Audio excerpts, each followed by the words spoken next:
Well, sending out the link on Discord, on Twitter, and I think I'm about ready to stream for a little while.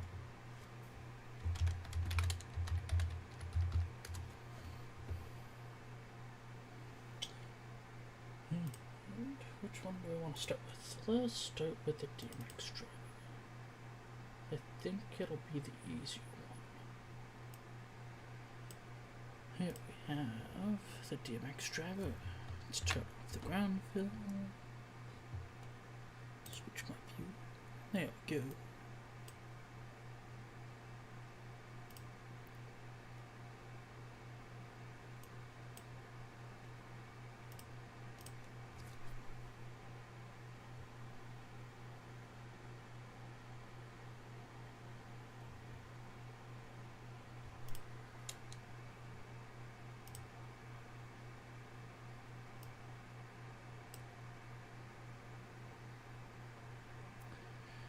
So, DMX driver. We have our DMX XLR connections for in and out and daisy chaining. It has its own LED for lighting it up. Aaron! It's been too long. I hope you're doing okay.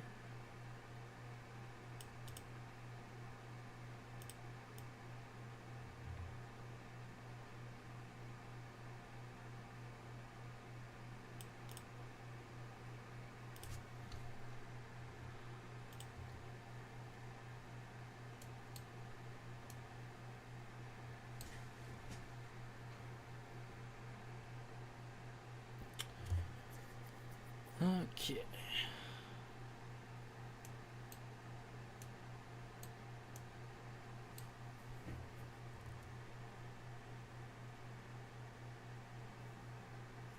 So I currently have this board set to multi-layer, although a part of me really hopes I can do it in 2 layers. Not sure about the other board. The other board might need the 4 layers.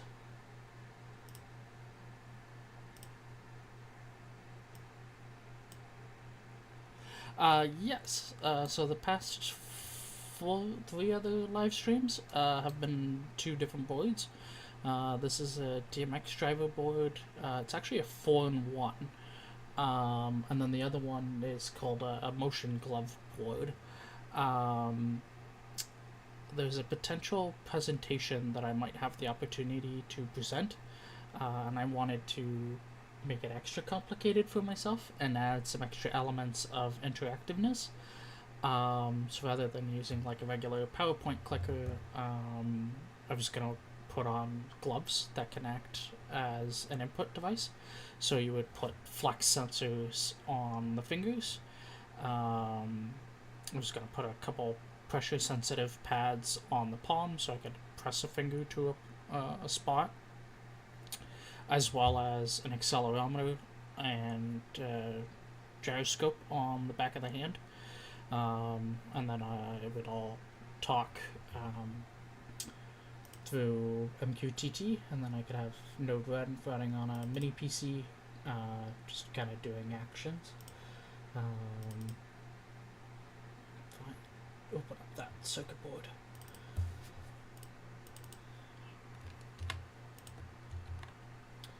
This is that circuit board. It would also have some LEDs, so I could have indications. There'd be a haptic motor, so it can vibrate to let me know when certain actions are active, or that it's understood a command, as well as an OLED screen can be on it. But for the most part, at least for this presentation, this device would be really dumb. It will just send data off and listen to data coming in, and it would be up to whatever you're sending for it to do anything, using some ADCs to watch the data, connection for the accelerometer connection for the OLED. There's your haptic button assembly for basic keypad programming through USB. I still prefer a serial converter chip when it comes to these S3s for programming, so I'll use that.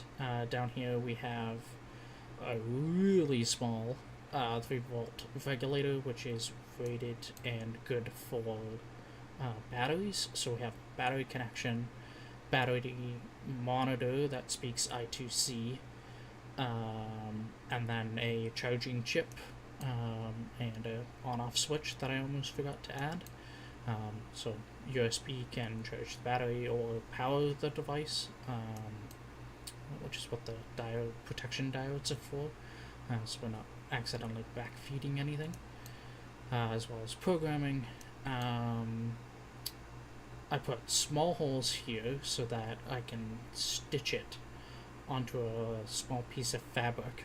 And then I was initially thinking, oh, what type of case will I design to fit around and whatnot? And instead, what I think I'm going to do is actually laser cut acrylic to kind of fit over top, but I might 3D print like an edge for the acrylic. But the acrylic can sit on solderable standoffs, and that way I could actually not only show off the glove, but show off the electronics underneath it, while keeping everything kind of protected. So that's what these big holes and pads are for. And then, so connecting to that is this board, in a few ways. One is there's 2 USB ports here. One is for programming, the other one is to act as USB HID. So those gloves need a way of controlling a PowerPoint presentation. So this will act as an MQTT to USB HID device. So just plug in the computer. It is capable of being powered through USB. So each USB can power the device, as well as the barrel jack. When powered on USB, the only things that don't work is your MOSFET driving does not work, nor will DMX work. But that's not an issue because the lights that I'm running, will run throughout the presentation, use 120 volts, so I'll have a plug. So I'll use a power supply, powered on the barrel jack, and then all the other functions are active for it. You have a variety of MOSFETs, so I can, again, send MQTT commands and control an external light that'll be plugged into it. So in the case of the presentation, I want to make another version of my tower light that I use here in my workshop, and demonstrate why I use it, not only just from an accessibility standpoint, but notifications and using smart devices. So I can plug one of those tower lights into this device for demonstration purposes, and then I have DMX lights, both static lights as well as moving lights, and to use those I can plug into the XLR connection here and use Wi-Fi and MQTT again to control them, and all of it being controlled through the gloves. The extra element I'll probably end up doing, because I realize that I may not fully realize which mode it's in all the time, and I don't want to keep looking at the glove if I'm using the OLED. So I'll probably program one of the touch screens to sit on a desk in front of me and just label it to show what mode something is in, so that as I'm going through the presentation I can make sure that it's telling me what I want it to tell me. Yeah, so 4-in-1. You could add, this device itself could respond to DMX coming in. It can send DMX out over MQTT. You can run a light on it, and you can use it as an HID device, all in one.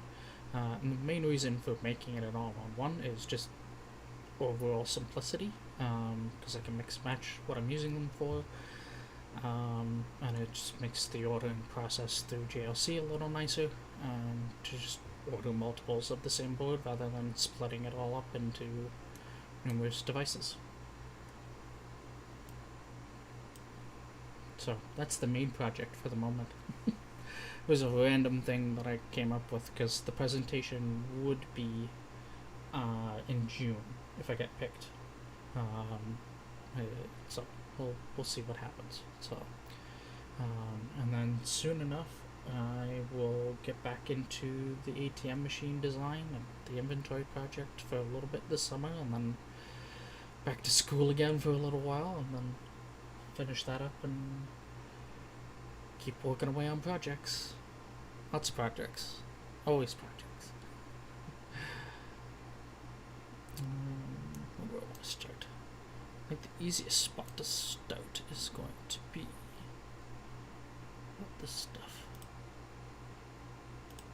Let's put it in that mode. Let's change the grid.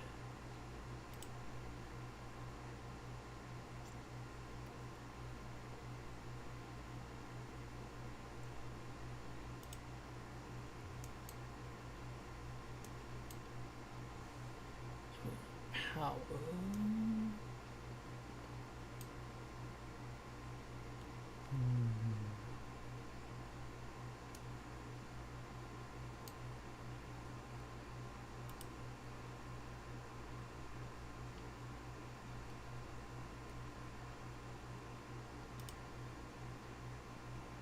Yeah, with school it's a different kind of busy. It's so I just finished waiting on the marks, but I'm essentially done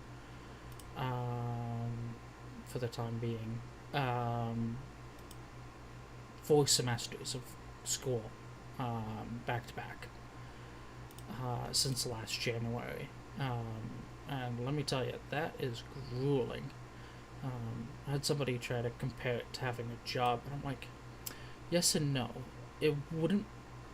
I feel like it wouldn't be as bad as a job if it wasn't for the fact that you change classes every 14 weeks. So it's a new professor, it's new expectations. Oh, I didn't mind it at all. The only way I was able to do this program was because I've had prior experience. It's not a simple program by any means. I'm in awe of kids that can come right out of high school and do it. But I feel like my age is what helped me do well. On top of my own experiences that brought me to wanting to do it. Wow, this accidentally deleted my hard drive, and so a lot of preferences on KiCad are different in the new installations, and it's annoying the crap out of me finding them all and editing them. Yeah, but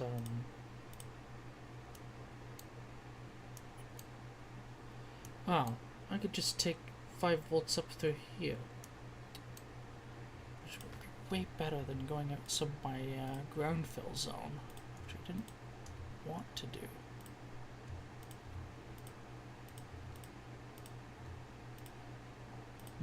Still have to go up and over here.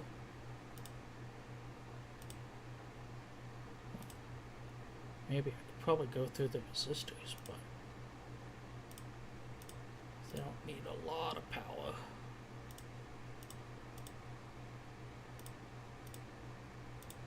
For the opto-isolators. No, so I'm studying what's called child and youth care. The more common term it used to be called is child and youth worker. So the other similar program that people tend to be more familiar with, at least here in North America, is called ECE, Early Childhood Education. The difference is that you're working with a larger age range with what I'm looking at, so it's anywhere from age 5 to 25 for most agencies these days. Obviously, some agencies will specialize in whatever age range they're intending their services for.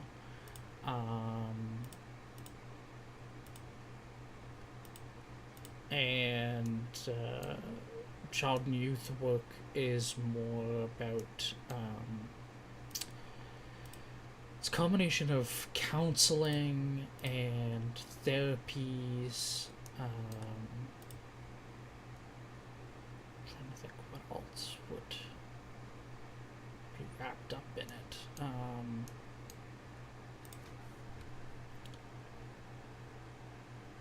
Yeah, it's a variety of things.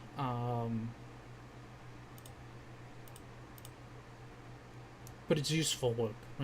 You work in all sorts of settings. It's hospitals, it's schools, it's foster care, it's treatment centers. You may actually even be working with someone in their house. Yeah, it's all sorts of aspects that it involves, which I think is what makes it both meaningful and useful, because it's a field that's becoming quite in demand in terms of hiring.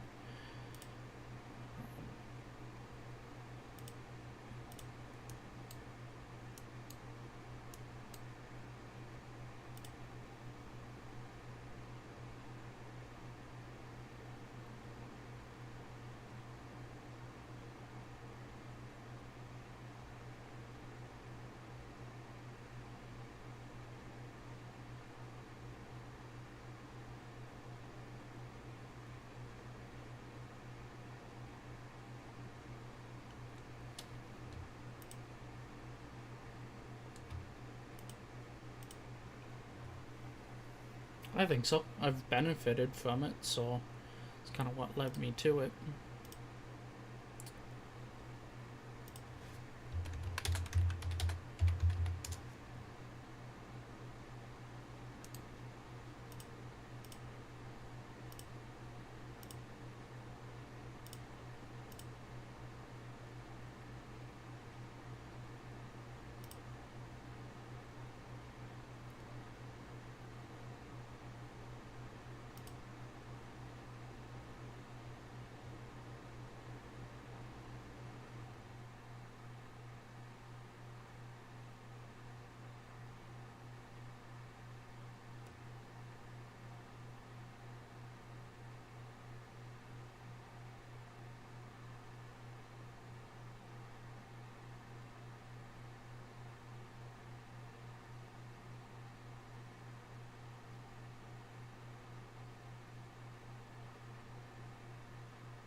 So diameter hole should be.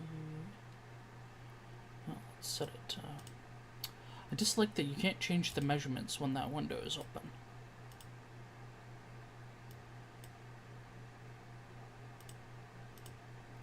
So 0.2 is what they recommend, and that should be 0.1 larger. So 0.3. Let's go to 0.35.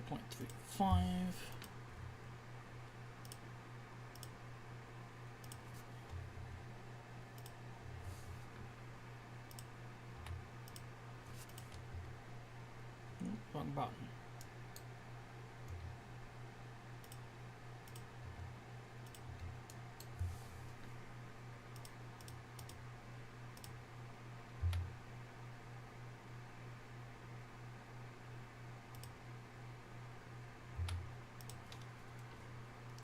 That's better.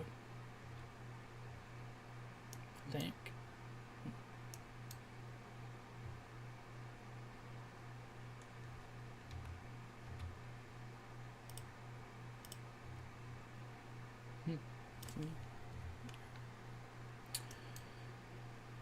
That connects that to that.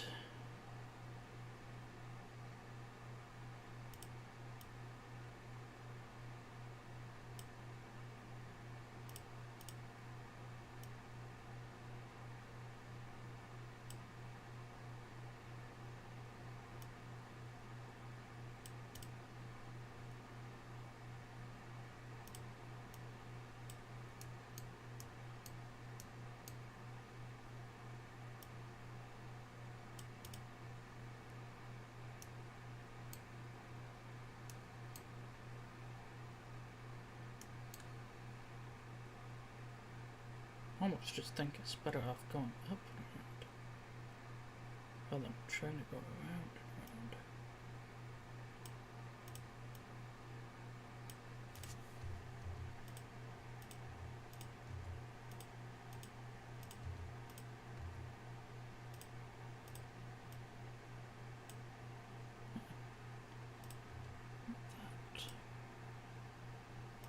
Go up.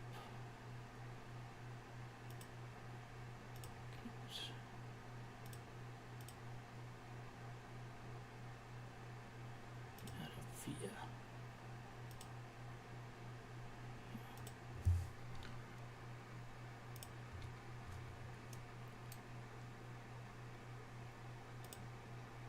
Via's here. Via's under here.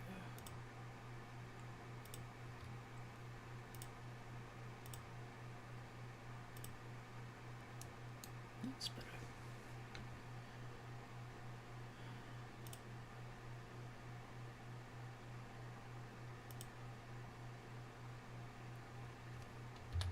Let's check the ground fill. Yeah, I could come around, come through there.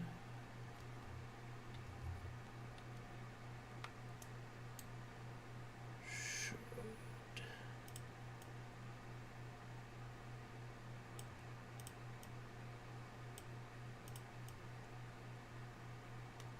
Here.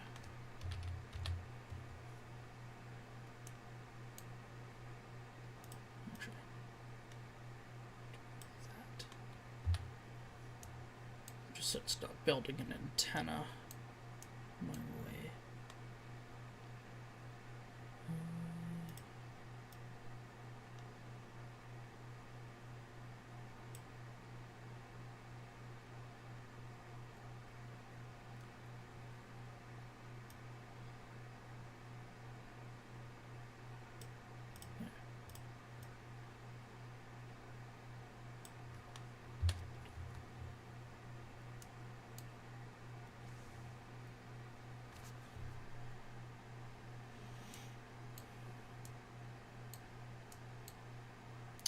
Oh, it's not going to attach them to ground until the ground fills there and place them. So I'll worry about them after.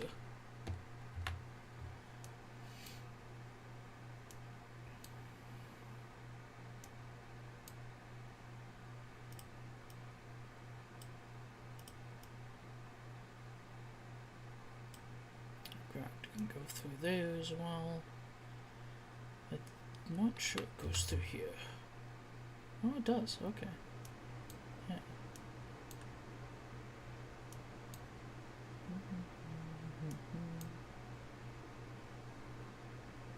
Okay, so that. So the next one would be the signals.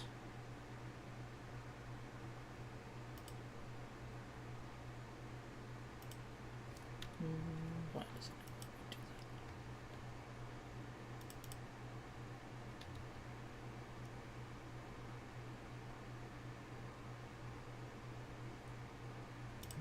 Did I do something wrong with this pipe?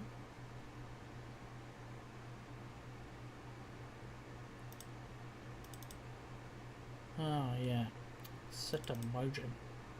Seriously. Let's go to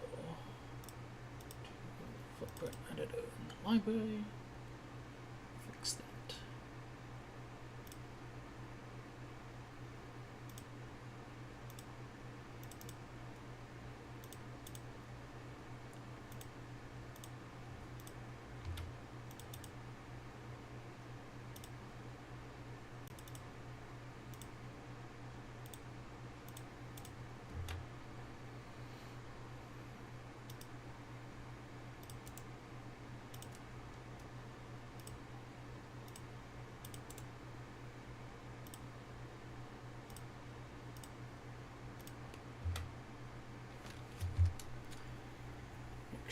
Synchronized with the schematic.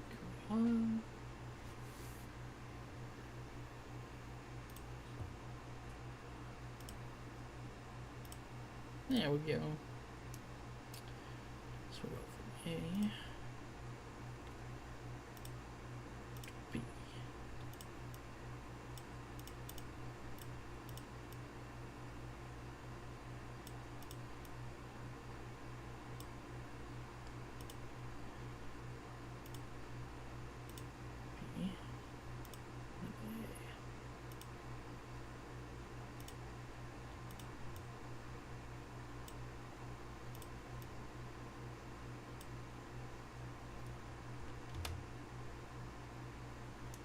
should be all that's needed.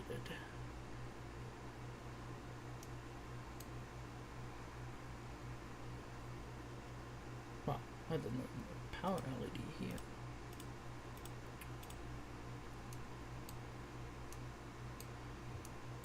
And this is isolating the DMX completely, so it's proper implementation. Connect that there to here.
Not sure if I'm gonna have enough space to run all these traces. I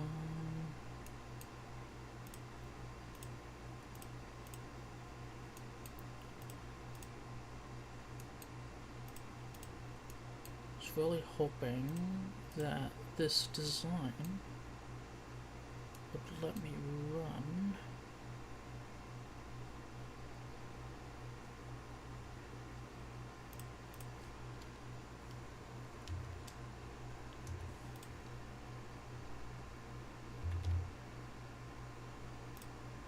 everything in 2 layers. Well, unless I put things around all funky. But let's try and do as many as I think I can get on the 1 layer. Oh, I messed up that part too.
Not ever expecting to really run this with a lot of current, so should be more than capable.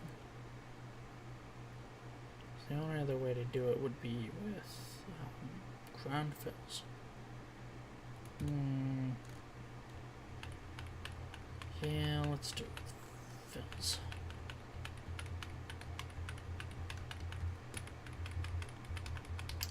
Let's do it the proper way.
Just so that I don't end up with the big island. Should do the trick.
Mm-hmm.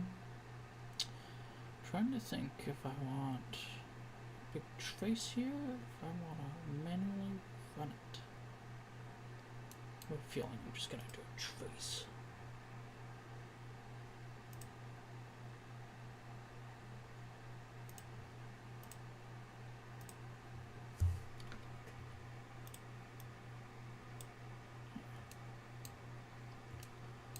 I have to run a trace from here all the way over to the 5-volt regulator.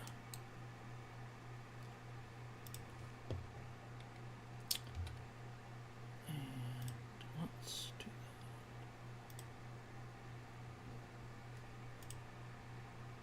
that. Can't go that way. I have to go this way.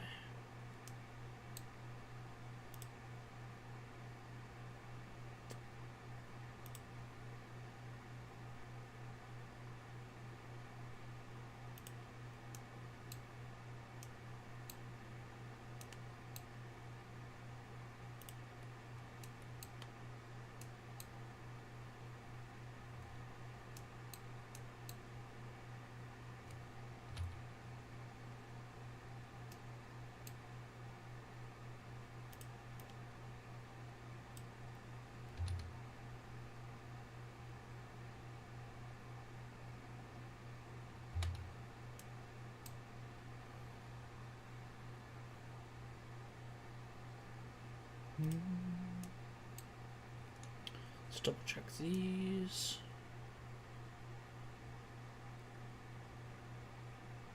What I could do, I think there's enough space for it. Let's try it over here. Because I wanted to keep the ground from trying to fill in there. But I'm not a fan of the stubbing. So if I extend that zone, can it loop back on itself? It can. So what this allows is full complete coverage, but eliminates the stubbed end. Keep coming. There. So all I have to do is extend this out, and we can loop it all the way around.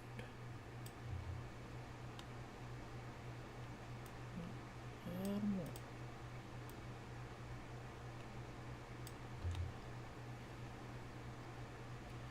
There we go.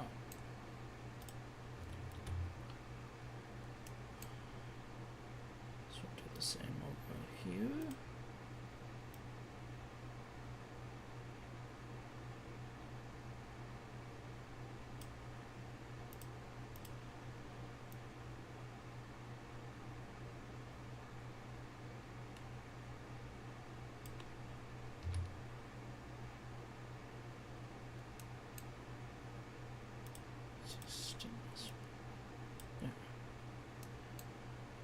Let's fix this one.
Slowly working away.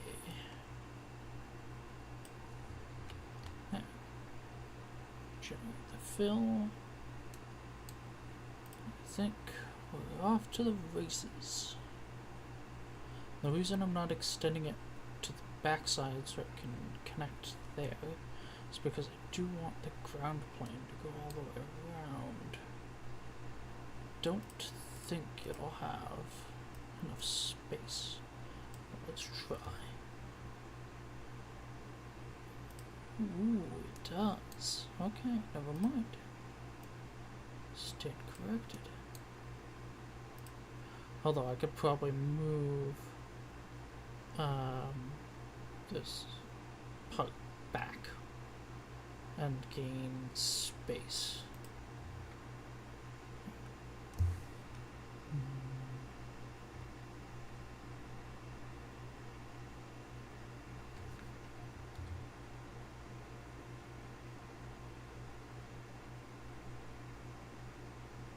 There's a lot of space it pulls. Yeah.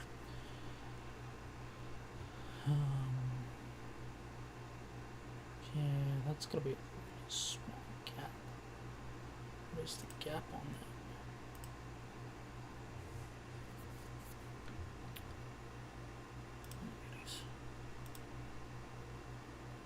that? 0.4. It's doable. It's not nice. Now granted, even with it being, because the reason it's green under there is because it's a 4-layer board. But even with 2 layers, it'd be fine because this fill for the MOSFET is only on the top layer. So actually, I will leave it in its current position, and I will move all of these up to get full connection to the pin. Not that it needs all these amps, but if I wanted the connection, it's there. There we go. Once the MOSFET's connected, then we have all the FET pull down resistors, which I'm realizing need to move to there we go. 1, 2, 3, 6. The reason they need to move is I don't want that bridge there. Should be enough to fix it. Indeed it is. 1, 2, 3,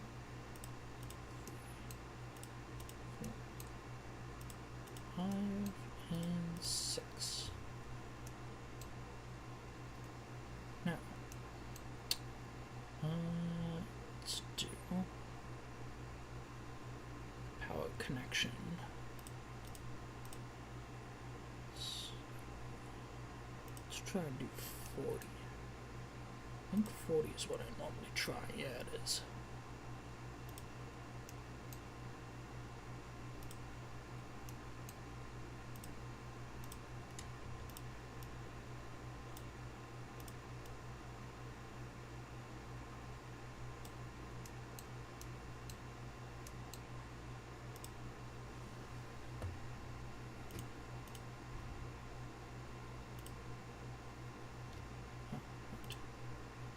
So much there.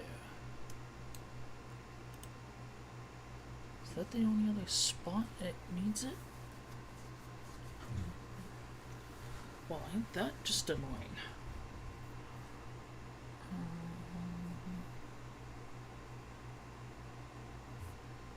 Probably do it on a via.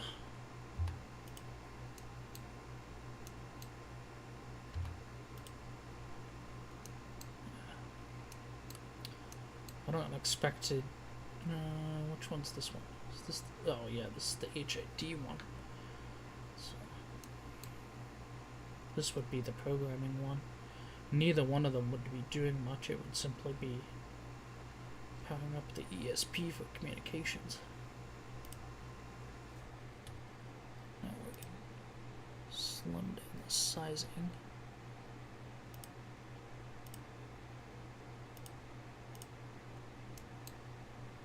Hopefully this fits. It does.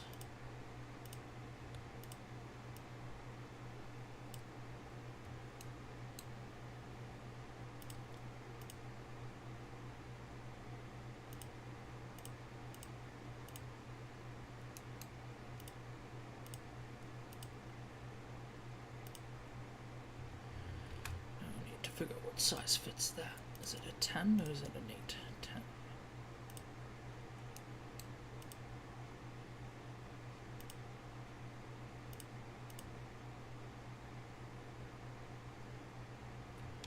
I did it backwards. Yeah. Or did I?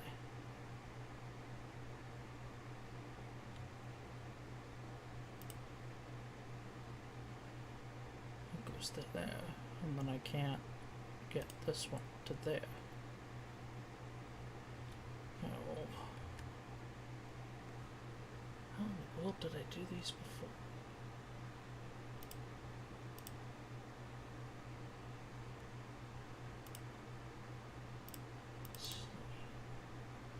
Try opening up an old project and see. Give me a hint. Yeah, I did it with Vias. Huh.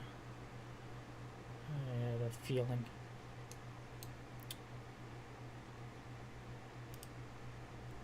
But I could do it without it. No, because whatever way you do it, they cross over.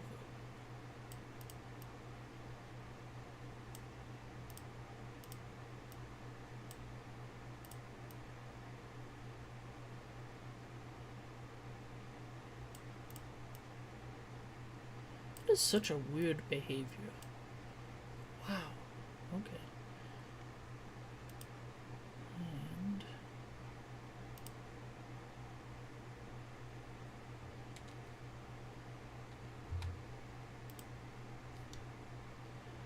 oh. So I don't need the VF this way. So let's move that one to there.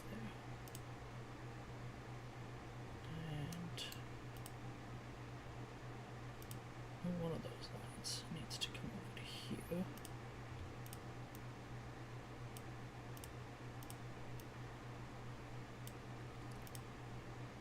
Another one of the lines.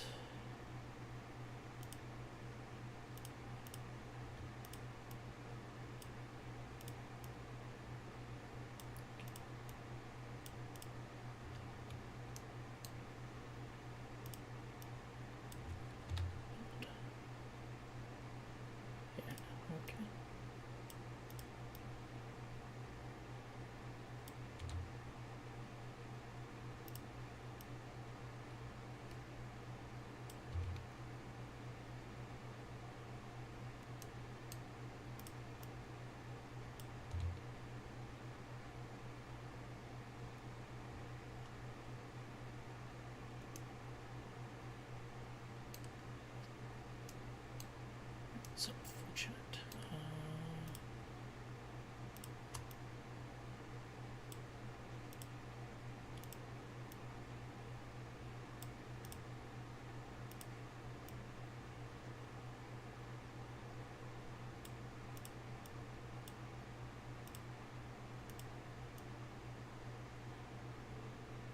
Wow.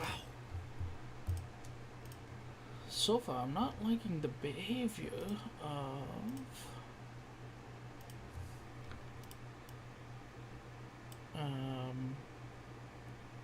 tracks in KiCad 9. Wow.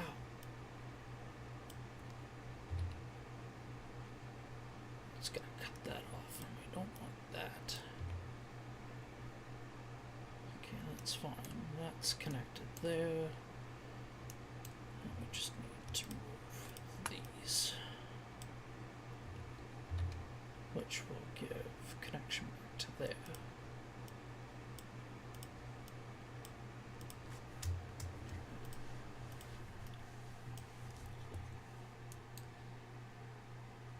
Okay.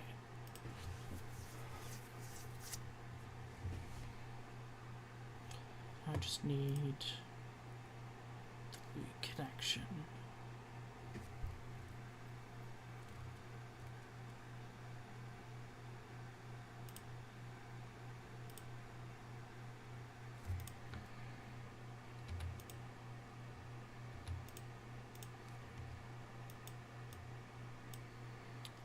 To there.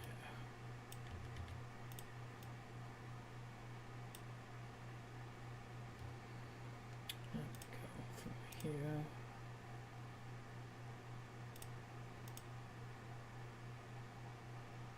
To here. Here. To there.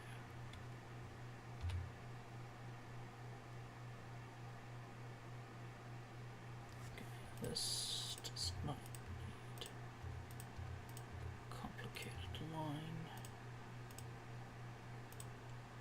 There. Should suffice. That connects round, that connects round.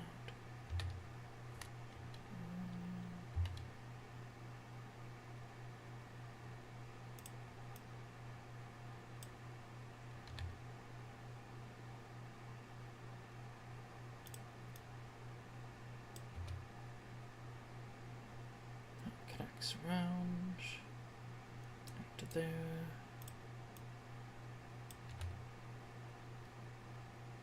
Connects across that.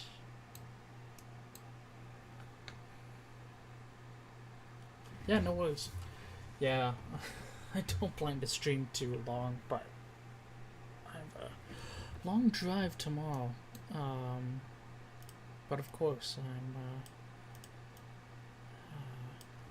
can't sleep very well the past few days, so I'll stay up for a little while streaming.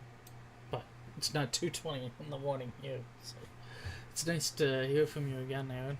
It's been a while, so hopefully you can pop in and out throughout the summer.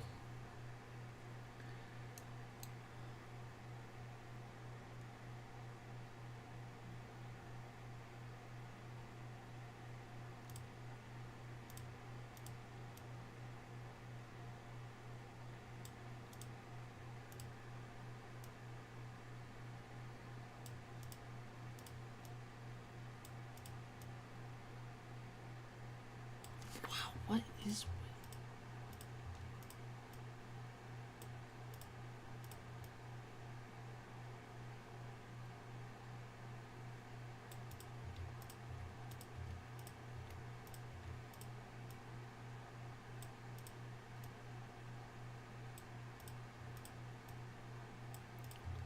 Wow, what is with this behavior? Talk about overcomplicating it.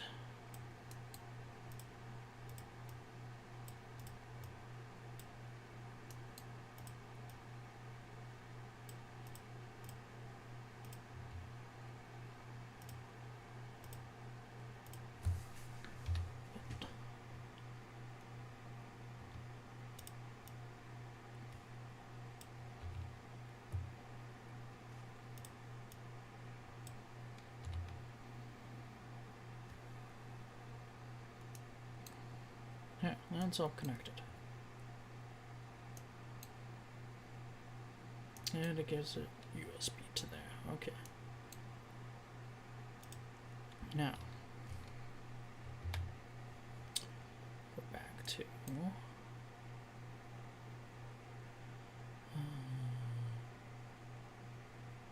pin A6.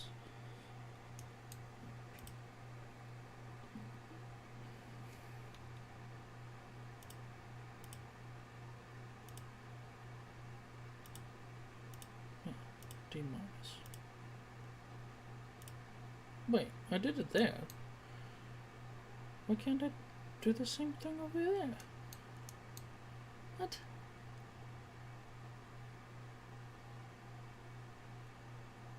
What did I do differently? Did I mix up the traces?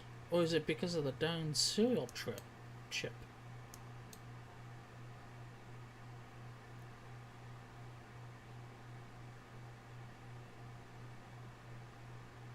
Oh, it's the down serial chip, isn't it? So if I move that over to there, A6. Which one's A6? A6 is that one. Yeah. It's the down serial chip. They cross over each other.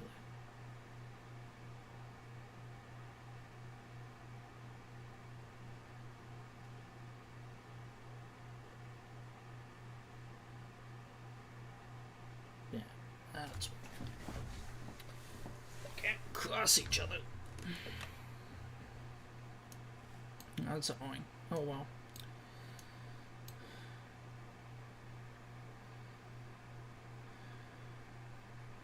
And then these they'll have a B on them anyways because they need to go to the ESP.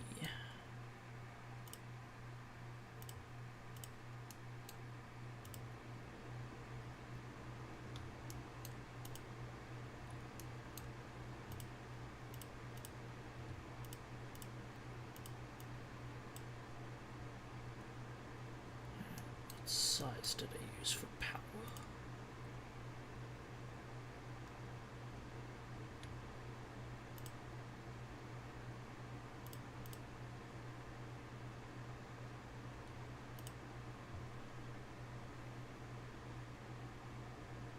$16.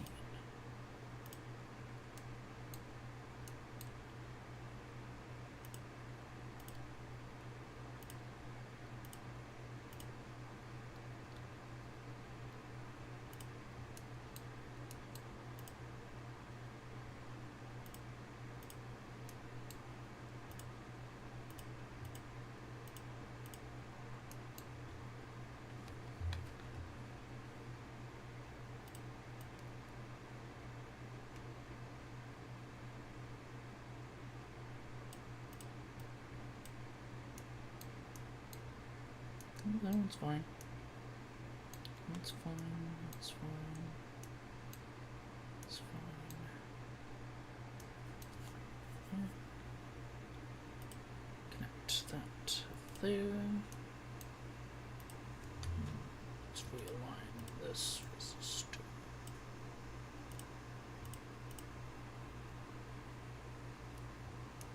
XTX. Let's see. 12 mils.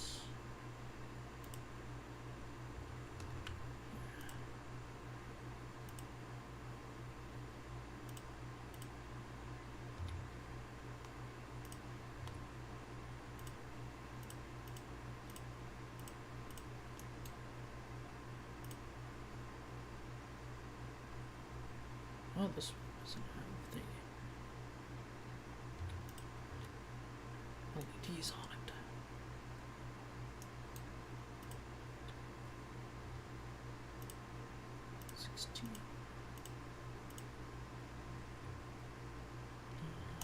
Let's see.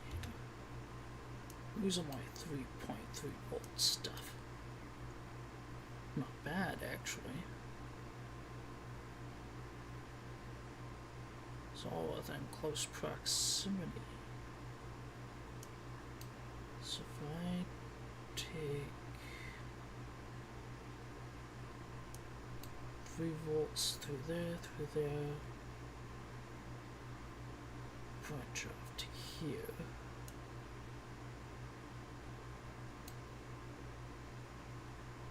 Branch off to here. Should be able to do it in one fell swoop.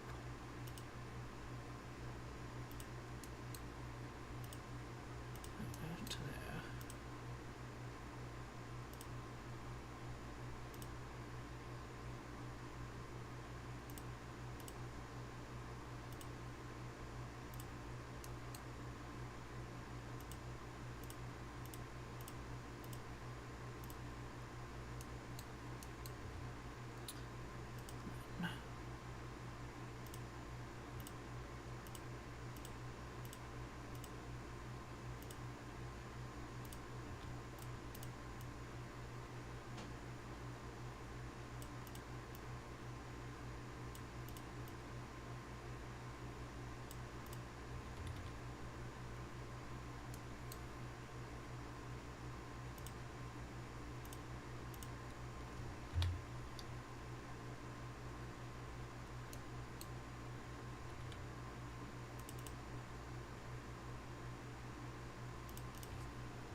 None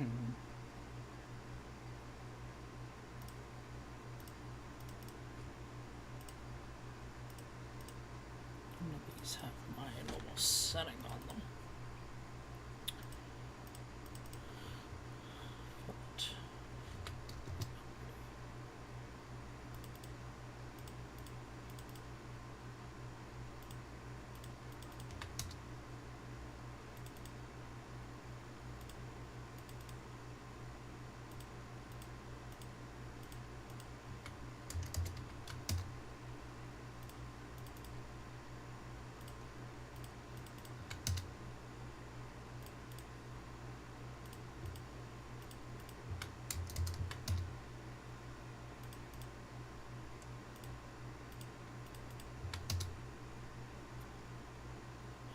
switch back to mills and adjust clearances.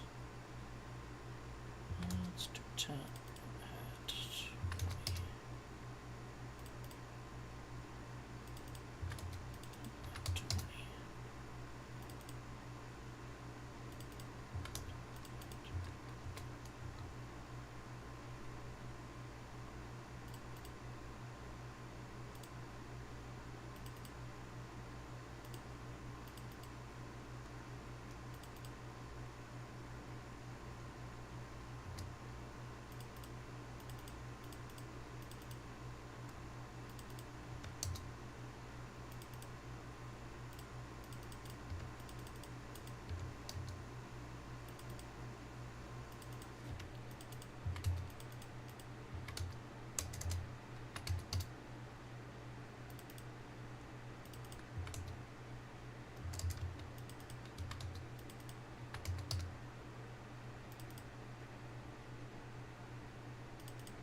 Might be too close for that edge.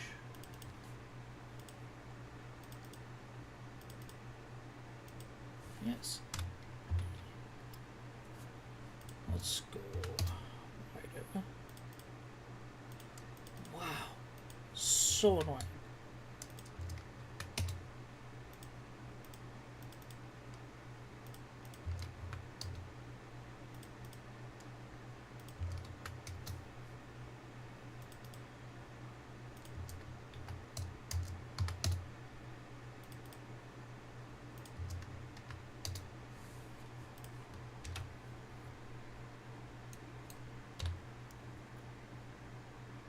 Yeah, that just keeps it further away from it. It's a balancing act between the spoke being wide enough to accommodate the current you expect, but if the larger fill is too close, it'll suck away too much heat. It's also why, like, doing something like this can be difficult, because if you have more than one that was this large branching off, it could pull away too much heat, making it a hard thing to solder properly.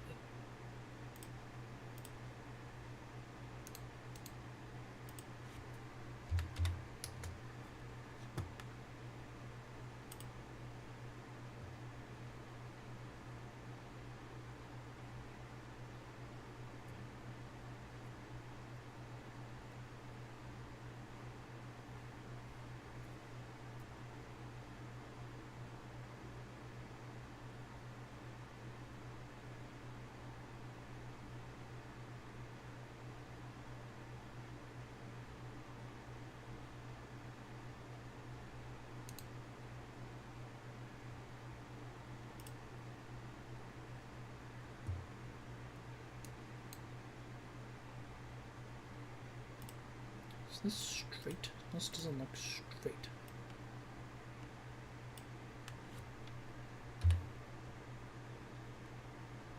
Oh, that's better.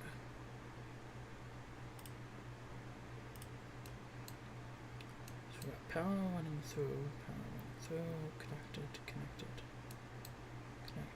We got 2 wires there, 2 there. We want to increase that so we get ground going through there.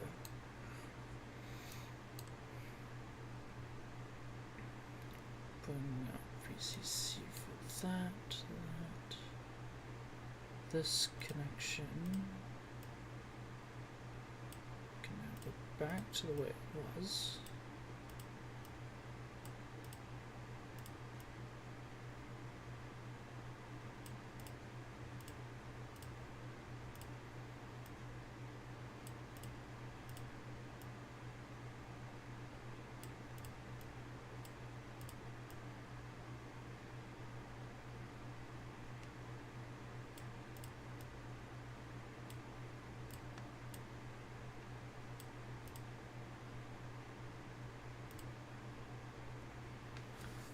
Wow, this track is really something.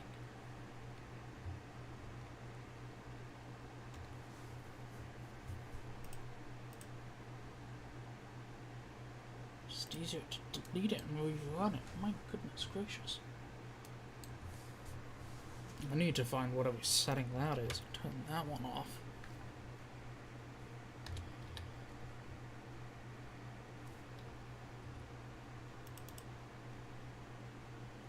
Appliances, yeah, everything's set correctly. It's not going to fit through there, which is annoying.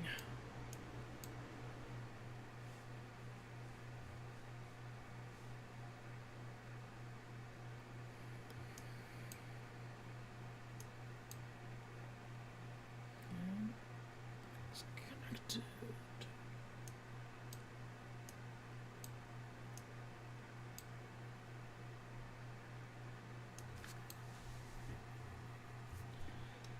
That leaves 3V 3 for the ESP.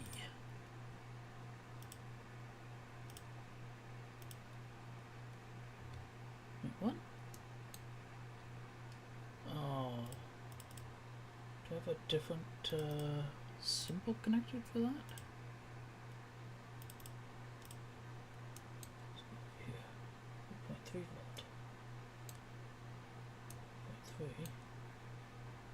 3v3.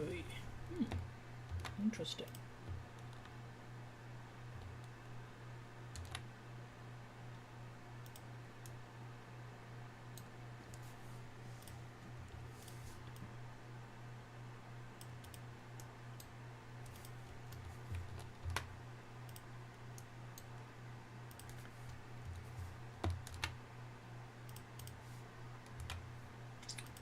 I would have thought I'd use 3.3 volts. Oh, it seemed to be using 3v3. What designs? Let's open the old motion club one and see what I used. 3v3. Oh, I used the wrong things for that too.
Just realizing all the spots that 3.3 volts needs to change.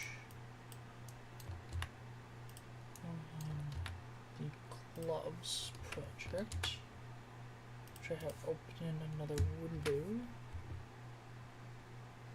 That one's updated. And if I bring this one over, so I've updated that one. What? No, that one's right. That one.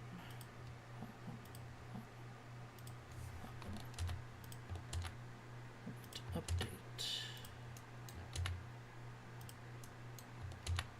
Oh, that's fine. That's correct. That's fine. That's fine. There looks fine. That's fine. That's fine. That's fine. I think that's correct.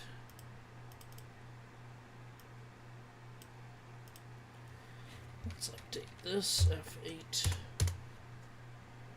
That will correct. Okay, so turn on that, and we can see all the areas that still need power.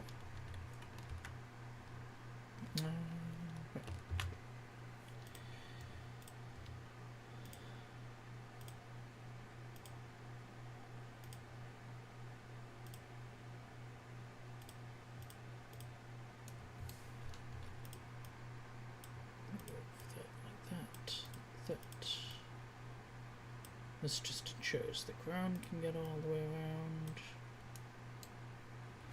So then we'll reset.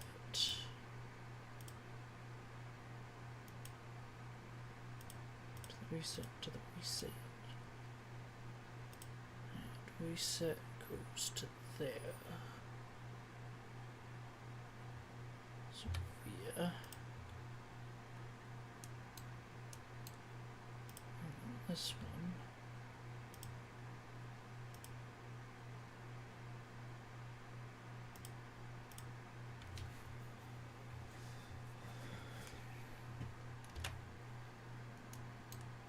That's that. Oh, we have all the buttons that need power. And these ones don't need like next to nothing, so it needs a real small trace. Actually, this thing to do.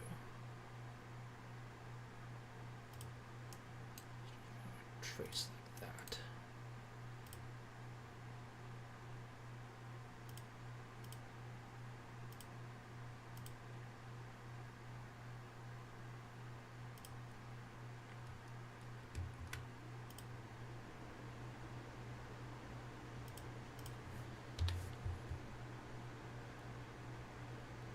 Ground gets all the way around everything.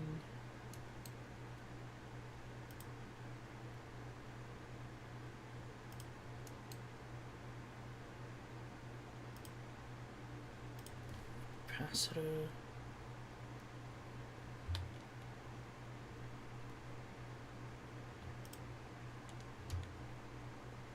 Those.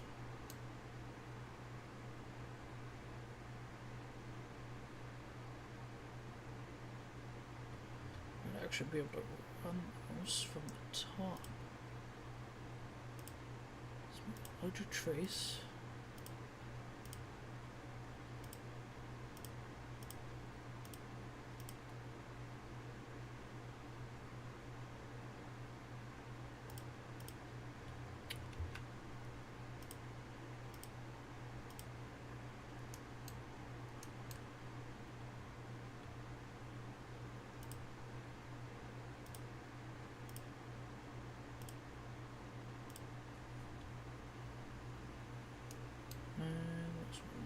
Here, 3.3 volts.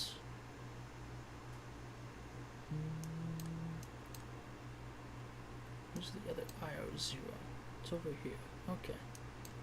So let's move this resistor over to here.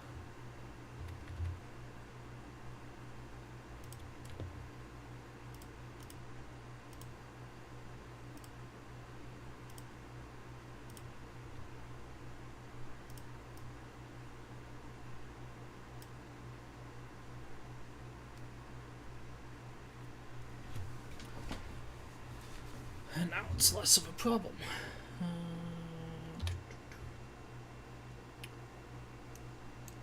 What I should be able to do is run this line to there, and this line to here.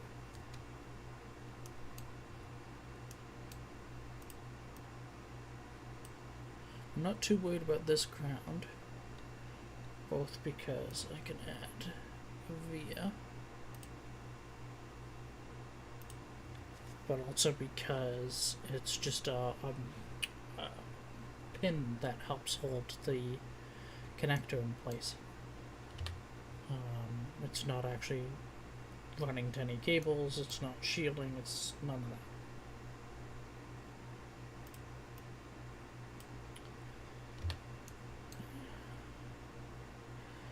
These are the MOSFET connections, and they run over to there, which I can do on the underside.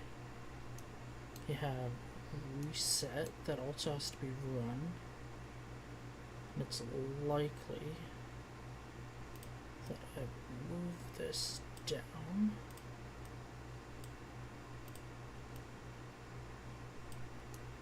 And run reset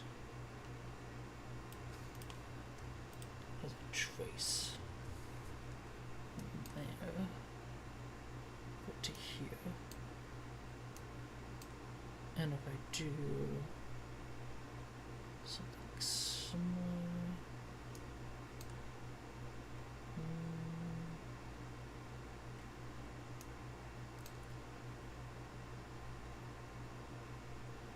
button lines, I think I'll run on the underside.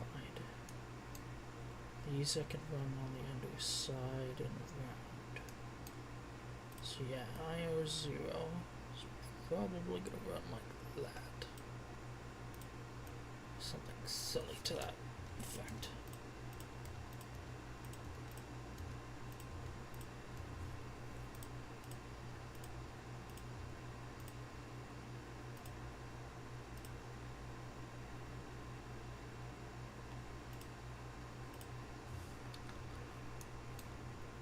Something like that. And then these lines. Well, you have the RX-TX.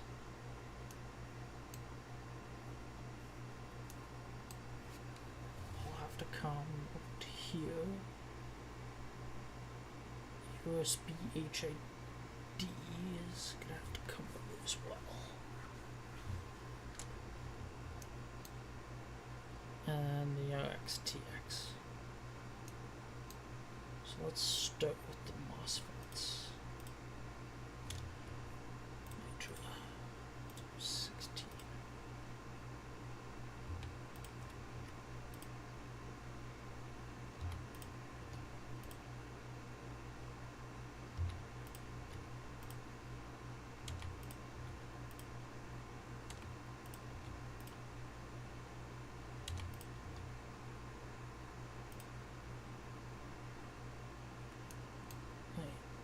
USB is over here. Ooh. Well, I might be able to run on the upper side then. So if I run, wow, these tracks. Oh my goodness gracious! Wow, look at what it does to these tracks. Like, it morphs the crap out of them.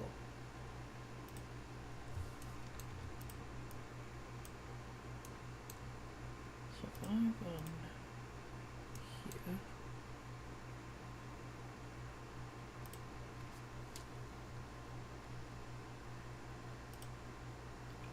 up here,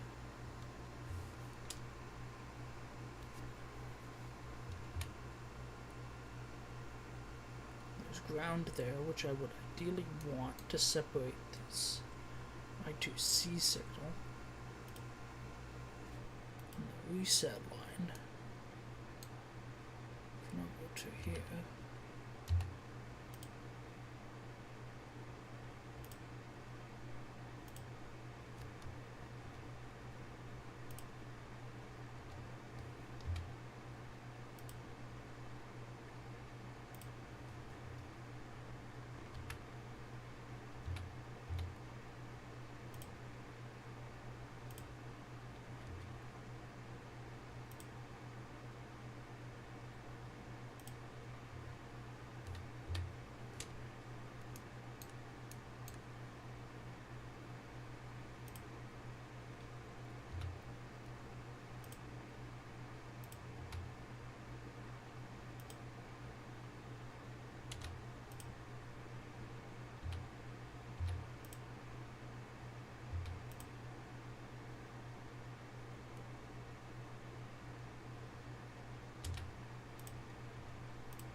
Connects that together.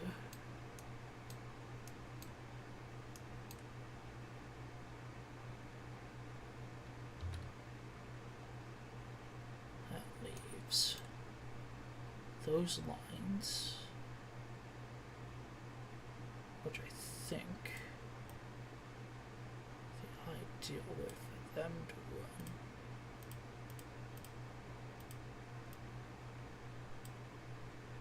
is going to be through here.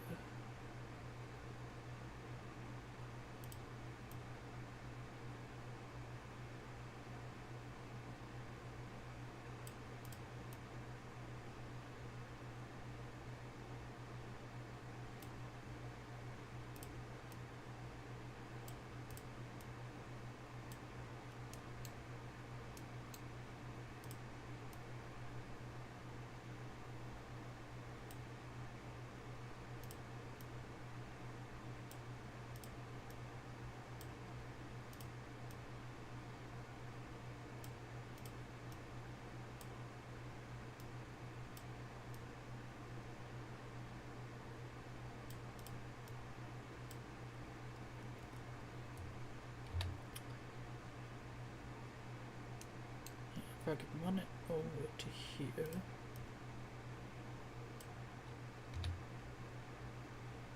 I think I can make it work. As these button lines will have to come through here, probably terminate here.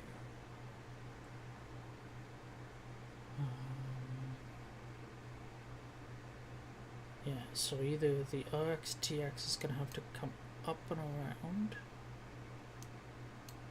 which it might have to, yeah, because the button lines are going to kind of be in the way if I try to go around, and these KNX lines would be in the way.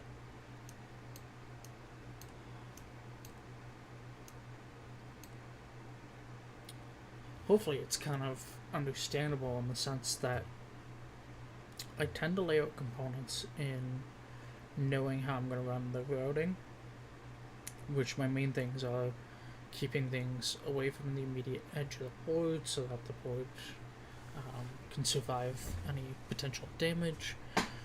Also why I don't do copper fill right to the edge of the board, because I find that creates more issues. But I lay out components and how the kind of priority is, so like I was placing this regulator knowing that, well, it's an isolation regulator, so I want it between the two planes, and that I was going to run this power trace through here, so I was trying to keep certain components away from it. I know that I'm going to use this one more often, so move it over here so that it's easier to plug something in. You're not worried about accidentally hitting that, even though this should be far enough away that this port's fine. Knowing that I'll probably use this port somewhat more often for programming, and it has the extra components, so it sits here where it can be compact and use up the space that it's using, well knowing that I have to plug extra stuff in, and this can stay smaller and save space, and it eventually made it easier to run its I2C lines. Same with this voltage regulator and using the spot for the capacitor, and the way I've set up all the MOSFETs. It's all intentional for making it easier to run everything, and I'll put a whole bunch of stitching vias under these MOSFETs because they have a ground connection on them, and that's why you maximize the ground plane going to things. It's also why initially I wanted this trace to kind of go between things, because on the top spot these are connected to each other, and just they're connected internally to the plug as well, so if you can share the ground plane between things, makes it nicer. But it does look like I can make this work on 2 layers. Your biggest sources of current sinking are essentially going to be these MOSFETs, and they have an immediate path to ground with minimal stuff that's going to end up blocking it. And I don't think anything else will have issues finding a decent ground path through here, even once I add stitching vias and stuff. Yeah. Could probably downsize this, to be honest. This isn't a large regulator by any means, but also there's next to nothing running on the side of the DMX that requires large amounts of current. But oftentimes I try to pick as much the widest trace I can fit, simply because I like having that margin of error maximized, and it's not going to interfere with anything in this case. All of these run over to here, pop via, connect them down. Next one. Trying to get it close to the pin so that it's not taking up too much of the ground fill space when I run that trace.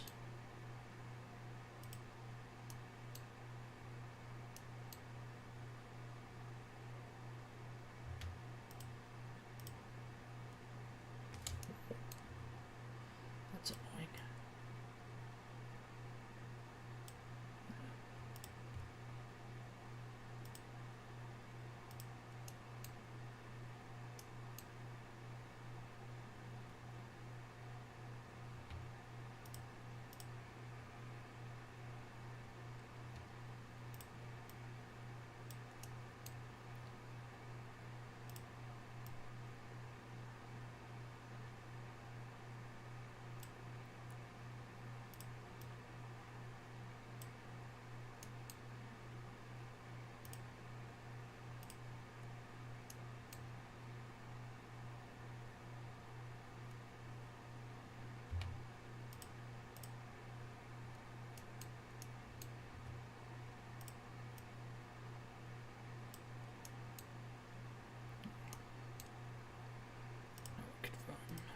These traces.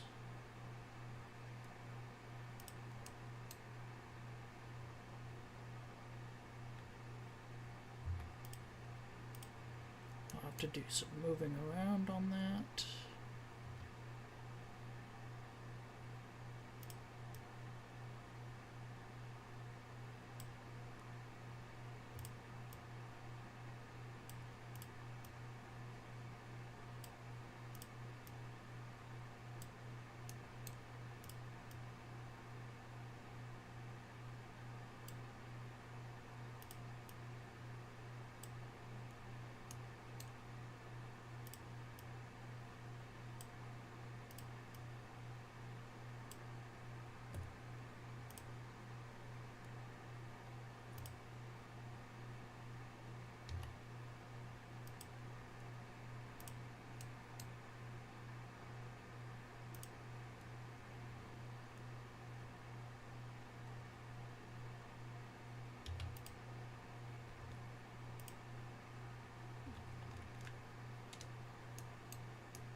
V on the wrong side. So let's try that again.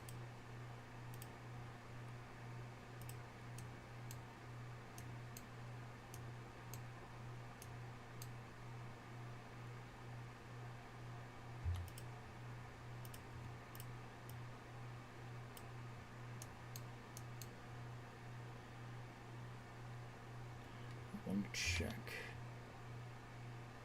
that this still interconnects.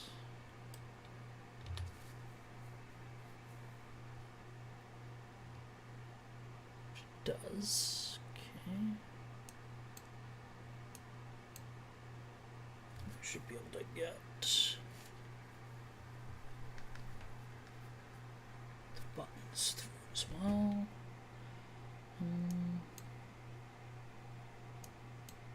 Kind of feel like I'd like to hide the vias for the buttons.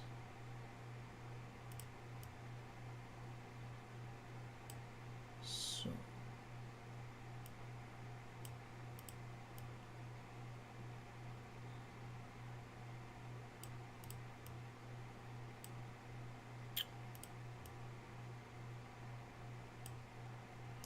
Let's do that. There we go.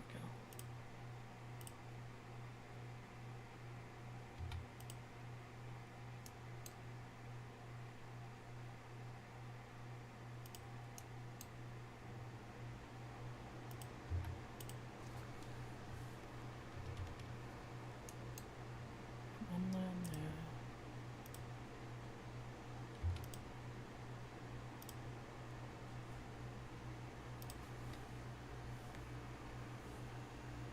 I'm not actually sure I'm going to put the vias there, so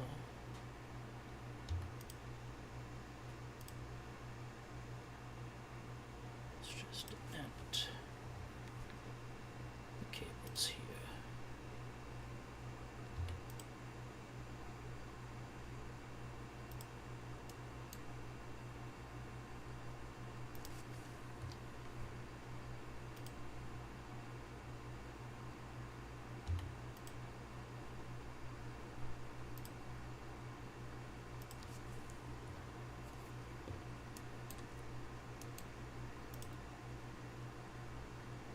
That one goes to the end.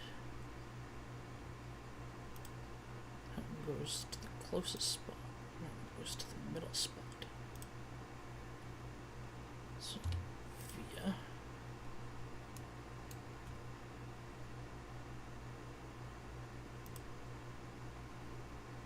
Up and around.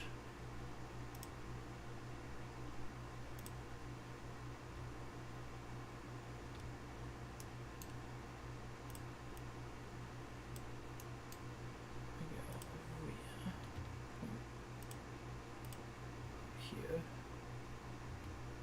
via,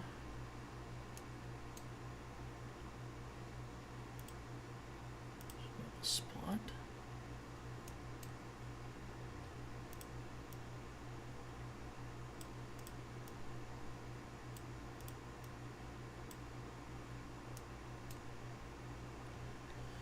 and last one.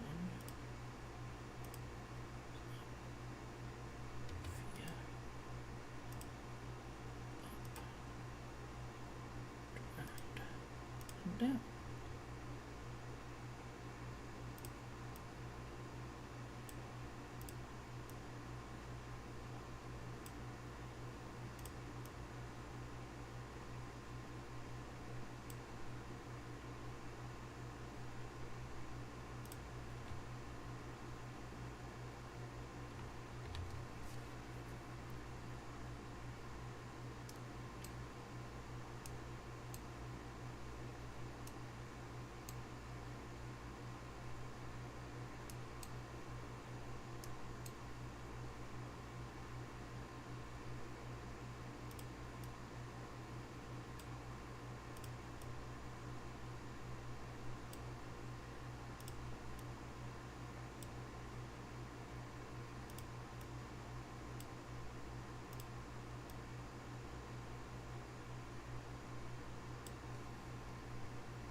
gives connections to all of that.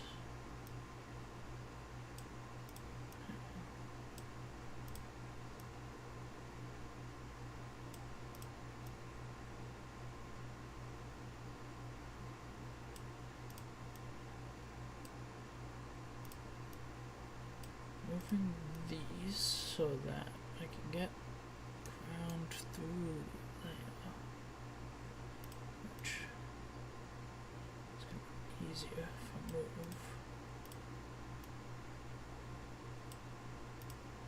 these as well.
That's that.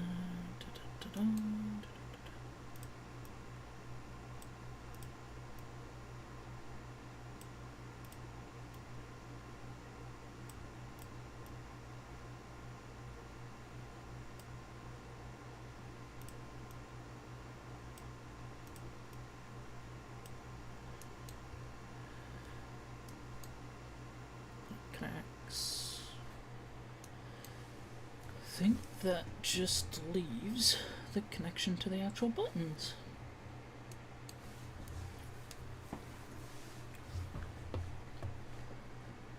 Now, part of me would just be tempted to move the button numbers. Like this one has to cross all the way over, whereas this one is fine coming to here.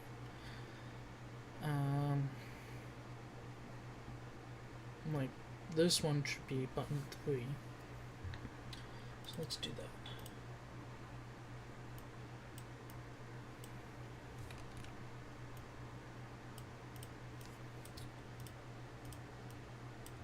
Button 1 can stay button 1.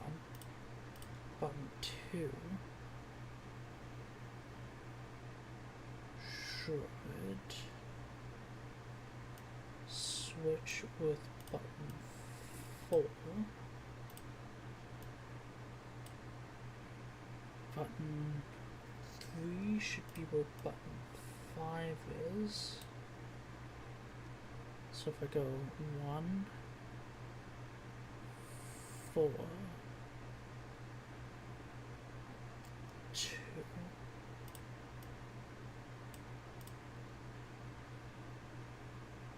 no, we go 1, 5,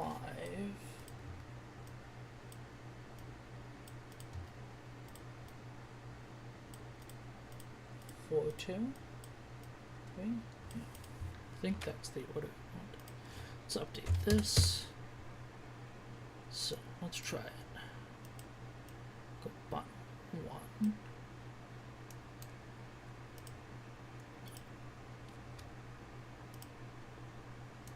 Button 5.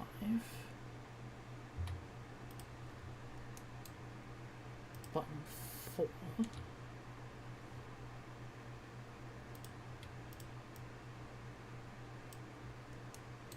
Button 2.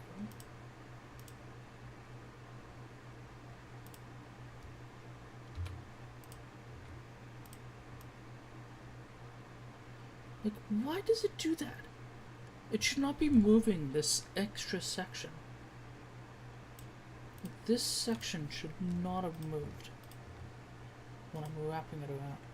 Hey, Keith. And button 3.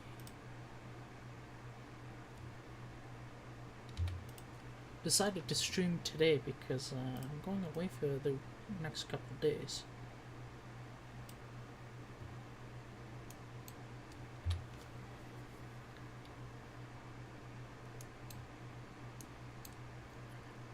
And that was the last trace. So let's edit the board preferences. Just gonna stack up 2 layers. Need to go back in and edit the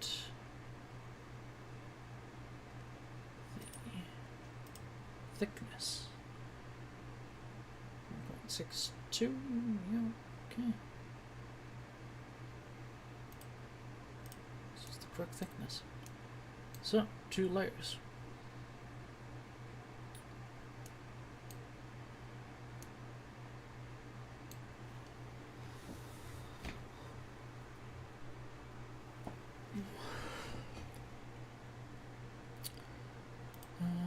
Let's run the inspector. Let's see how thorough KiCad. Oh my gosh. Oh.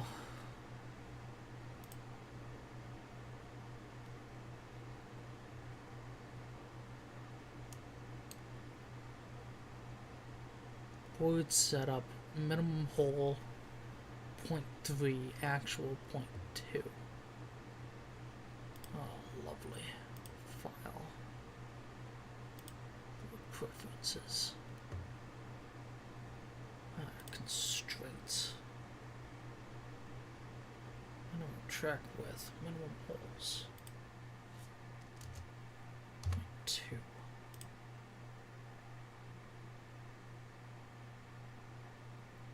Yeah.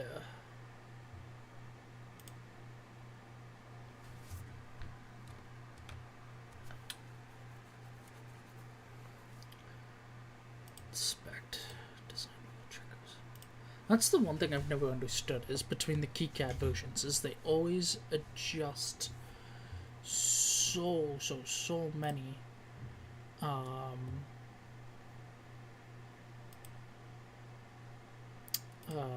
the parameters for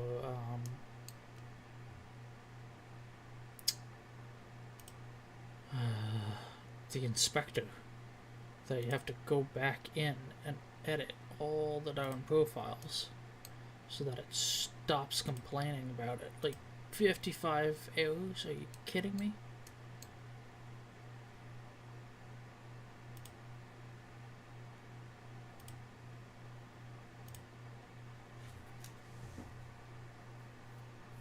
Oh, how did that add more errors? What? How? Feed diameter, board constraints.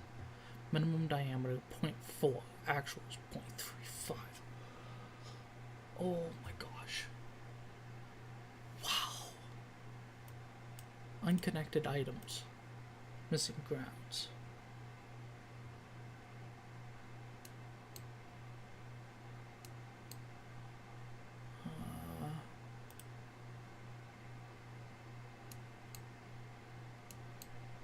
That one's easily fixable. That's 508. That's the next size up.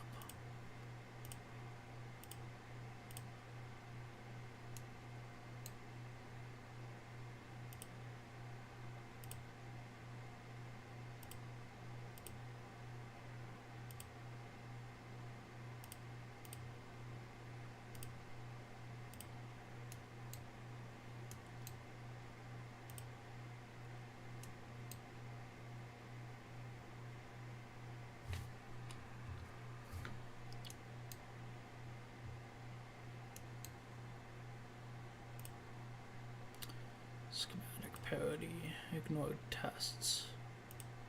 Footprint has no courtyard defined. Symbols, footprint, filter, silk screen, clipped by edge. Footprint Dispatch, copy, and yeah, all those I want ignored. It's gonna add more because I added more vias. Yeah, okay.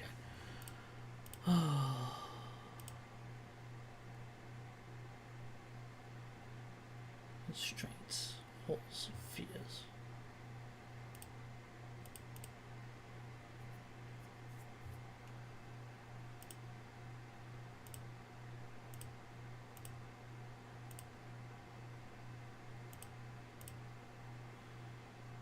Minimum via diameter 0.35.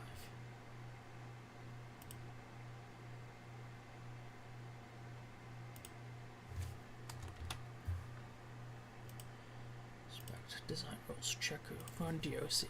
That should get rid of a whole bunch of them. There we go.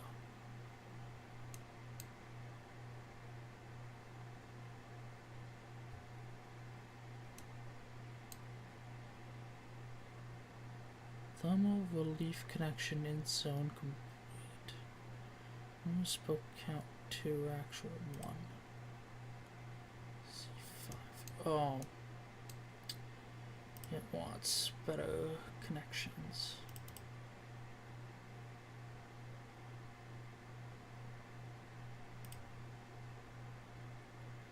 Actually, should be able to fix that by doing that.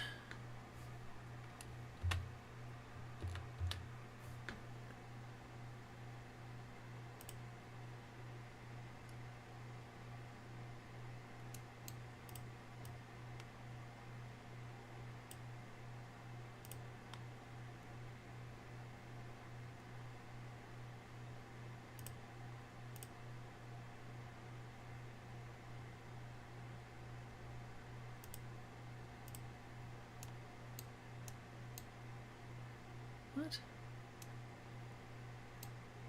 Is it not connected?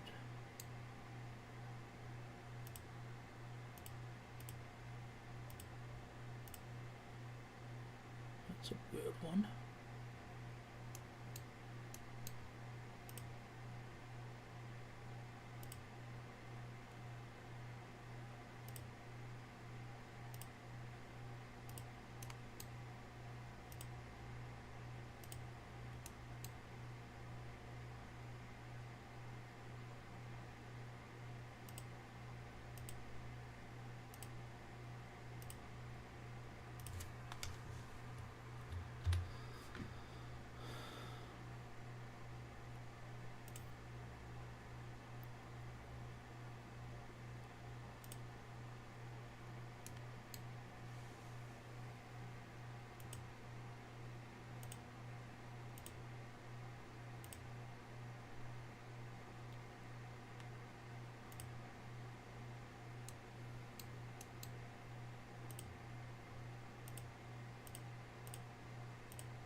There we go. Now it considers everything connected.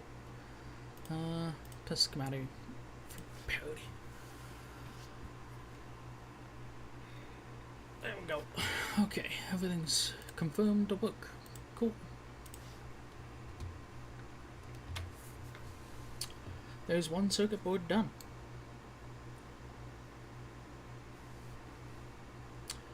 Now, Communication toolkit. No. Kit, panelization, HTML, tools,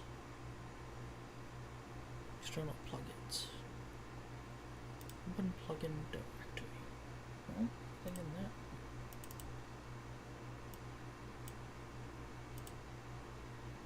Plugin and content manager.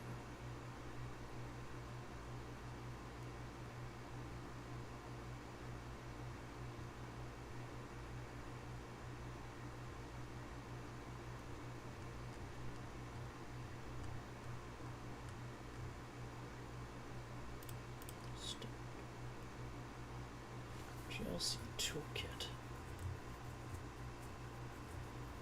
Right.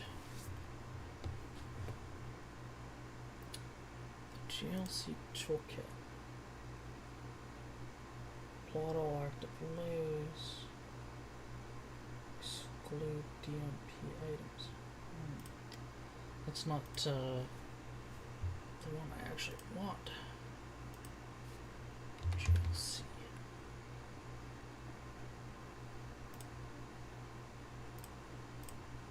I wonder if the old one is still active, because the old one would show you values. I think they were no longer using it because GLC was turning off an API or something.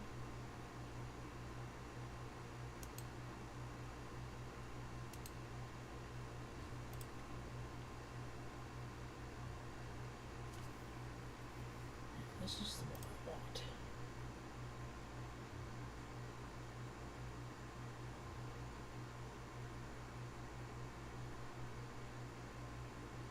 Yeah.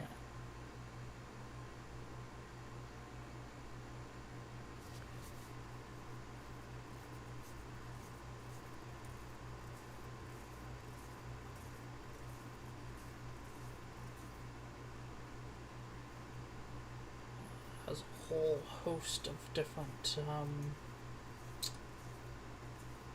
oh, okay, so it'll use the old view. So this toolkit can apparently work,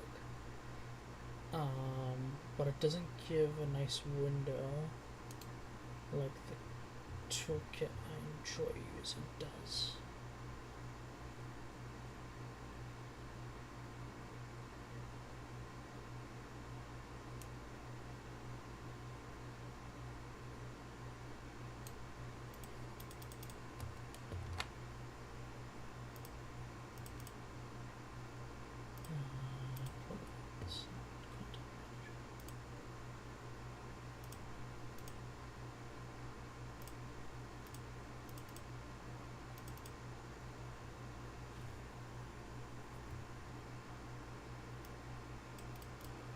Manage.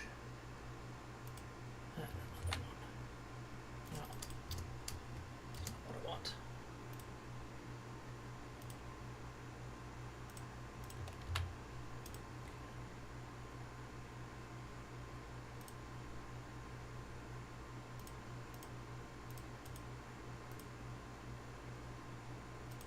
This is the one I want.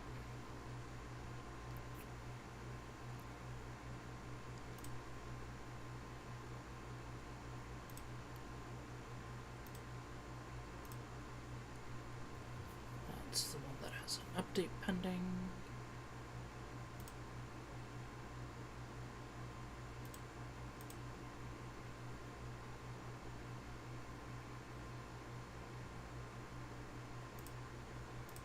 Okay.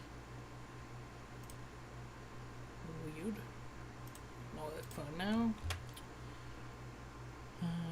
Let's close. We'll open the project. I'll figure out which parts do not, in fact, have the LCSC number in place. It's not what I wanted. Not this one. PCB editor.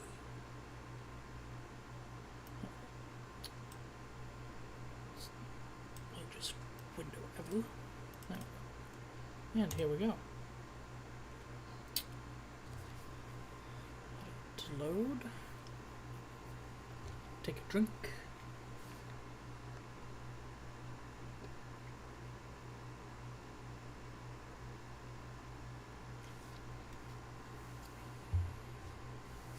Wow, I don't recall this thing taking this long. So, guess we'll give it a chance. I think it's downloading stuff.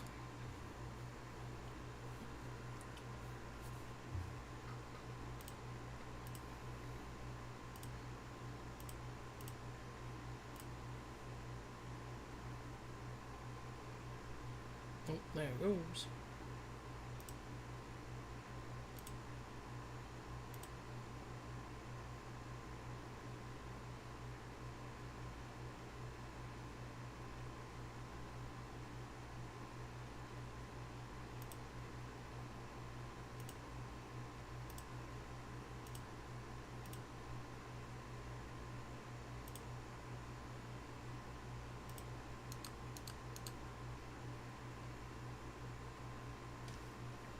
Oh, it's stalled. Oh, there it goes. Woohoo. Created from board. Okay, yeah, so there's a few of them that 60 seconds. Side. Top. Oh, it's been updated. It shows more data. Nifty.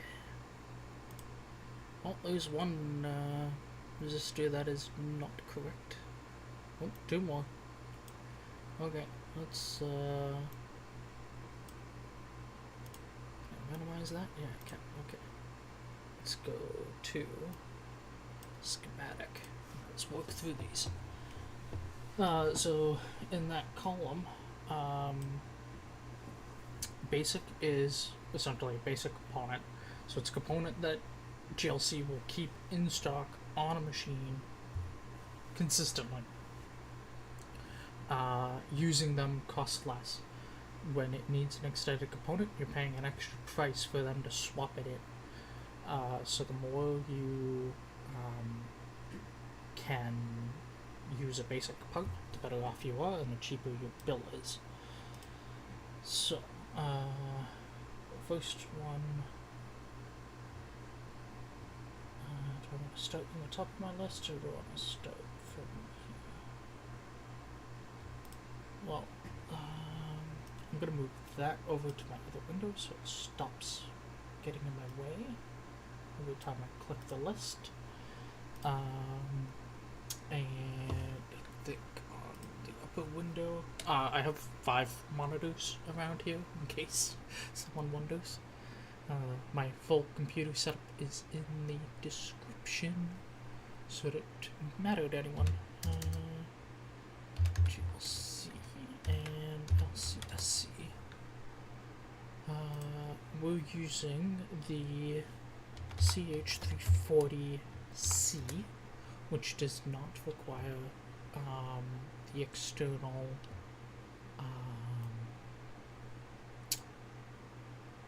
crystal, which is why we're using it.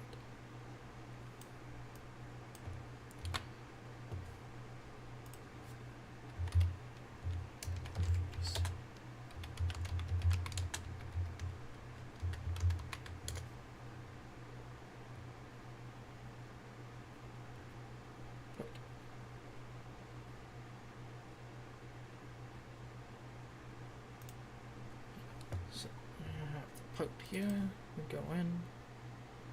Oh, that's weird. I do have the field in place.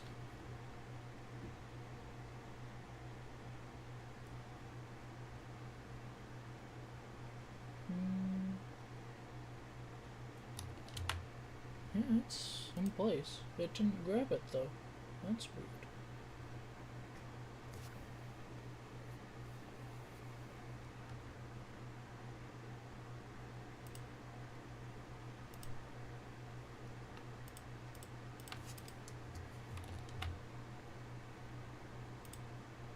It's there. I can find it in the database. What's part it did find? I found this. LCSC. Yeah, it works normally. Let's see. I don't see why it found that one and not that one.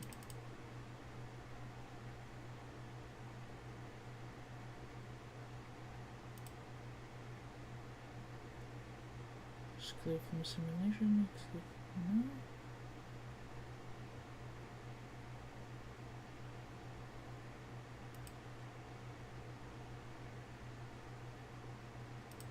No, it doesn't seem to.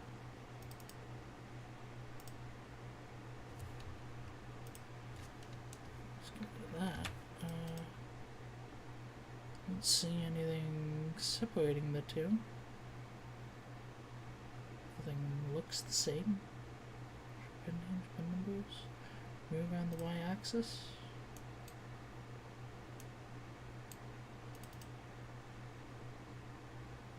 Move on the y-axis. Nope, don't want that.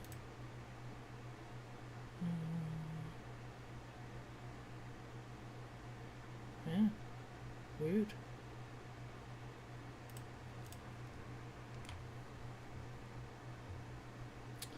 Well, let's fill a few others and we'll come back to it.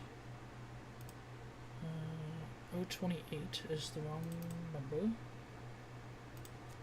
This should be CE2584.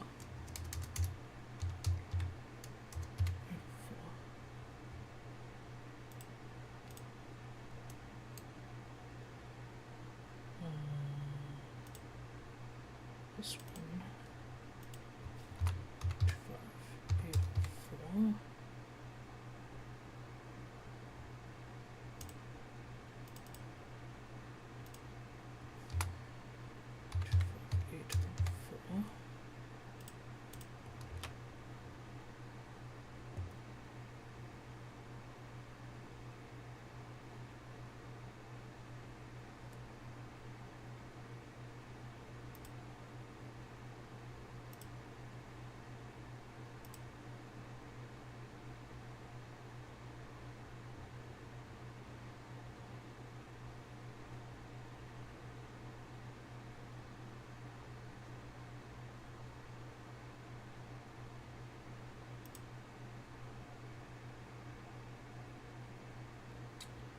Let's rerun it and see if it updates.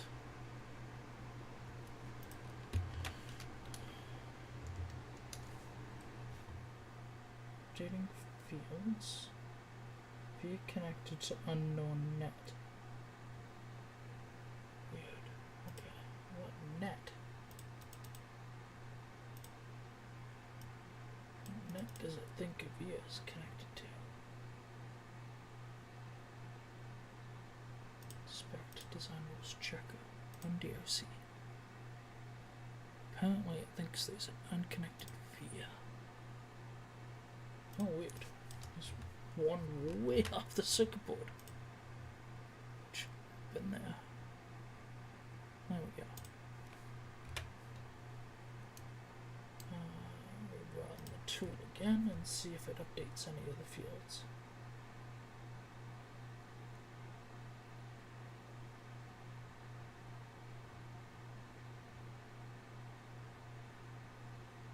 Okay, so the CH updated. These components did not.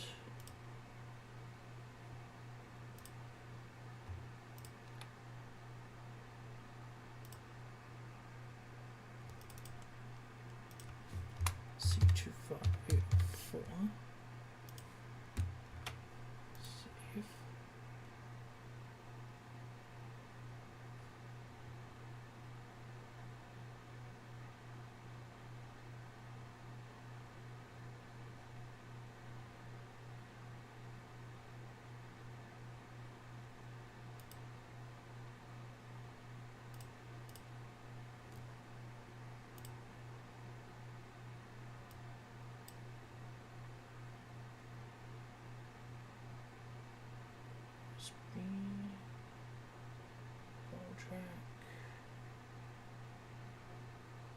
the LEDs need to be updated again. If they could stop changing those, that'd be great.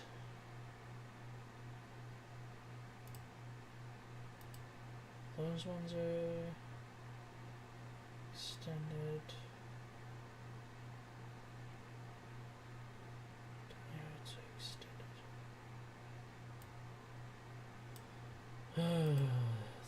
Capacitors have changed again.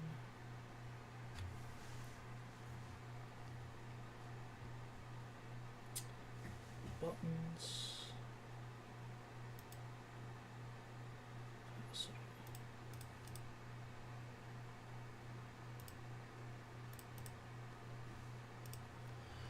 Let's double check this one.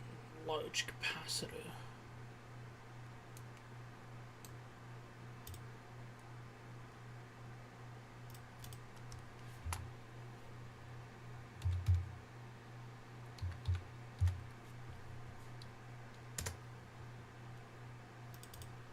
Nope, doesn't look like they have it anymore. Does LCSC have it? You do.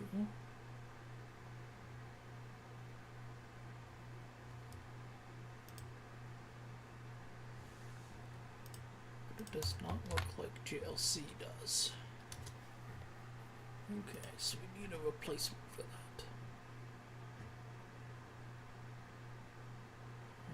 So that'll have to come back to 220 UF capacitor. Looks like they got rid of that one too.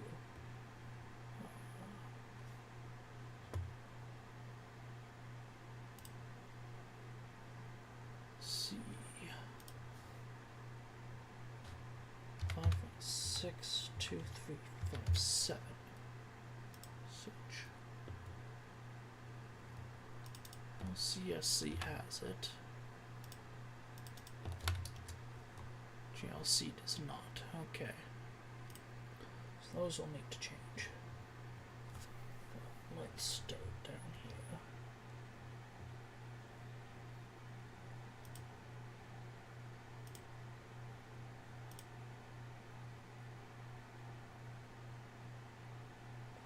Quick.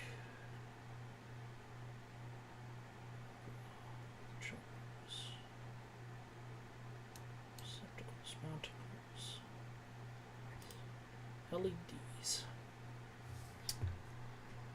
So the basic LED. Bring this down in here. So the basic LED is C2286, and that should be red. Right.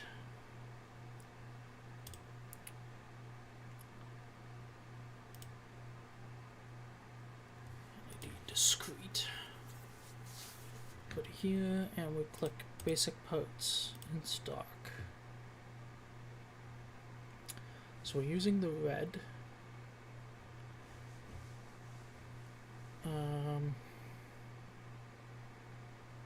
Is everything? Ugh. 805, 805, 805. What size is this one? 805. Oh. Seriously? They're all 805s? Ugh. I hate when they adjust this. 805 will fit. It's just not ideal. If I click not in stock, does it give me more options? No. Well, that's just plain annoying. There used to be like way more colors.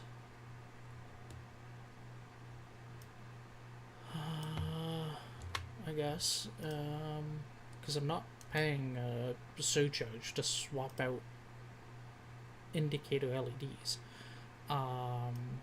My best option is just going to be to switch all the part numbers and use the same LED across the board.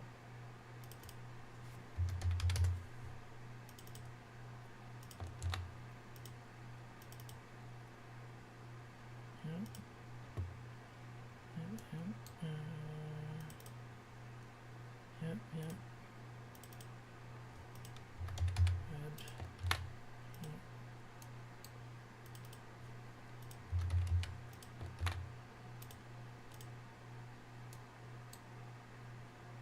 Fed. Yep. That's correct. There's nothing there, nothing there. There's one down here. There's one down here.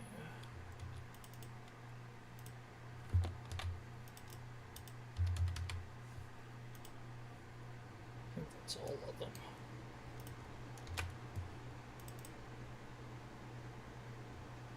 We can go. Get to.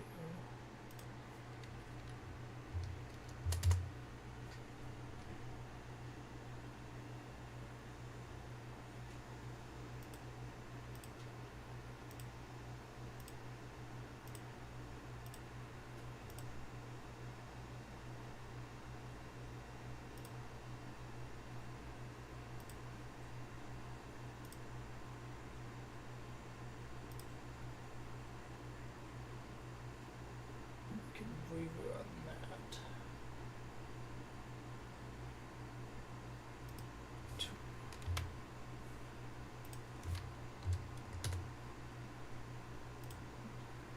We should find everything is updated. Yeah, LEDs are all updated. This fits in. That's all fine. Doctors there.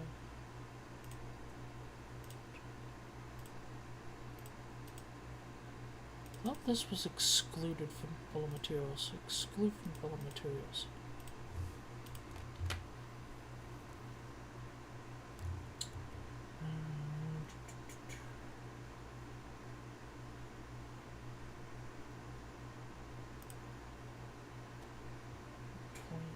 Is a basic component.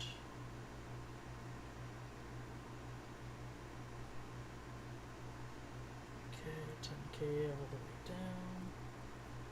Pin block. No, that's all correct. Got our diodes.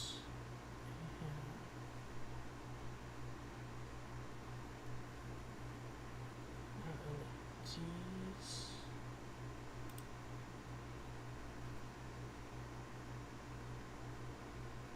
Those, we have that. The one UF is currently a non-basic component. Let's see if I can change that. 100 nano is C14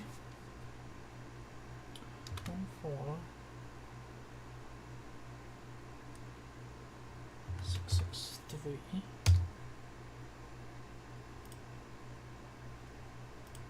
Go to the zone 1 and click basic. And what we want is 1 UF.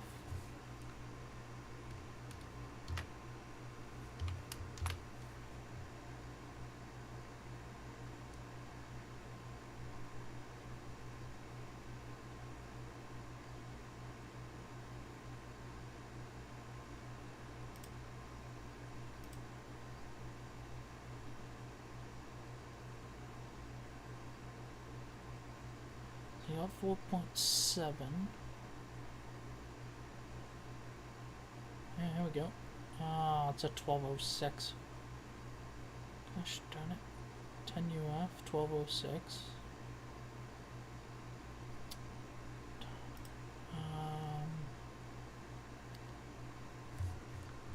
Should be a C. 603.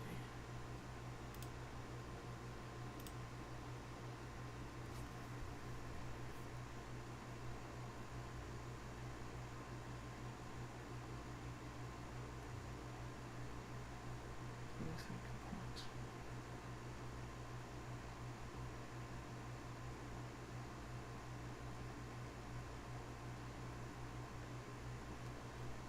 100 nanofarads, 100 picofarads. Here we go. 1 UF, 50 volts.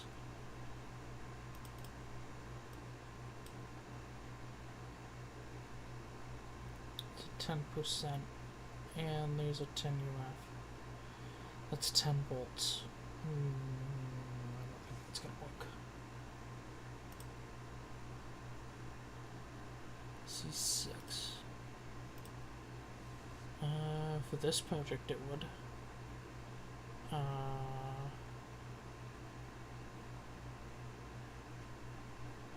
The other one I don't think it will. Or would it? Yeah, it would. It would work for both. So over to the code for that.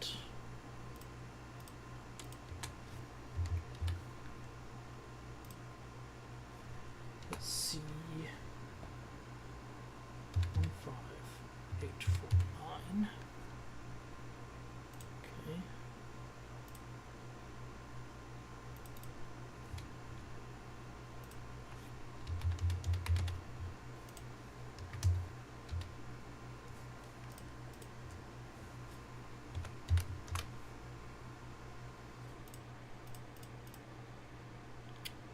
Jeez.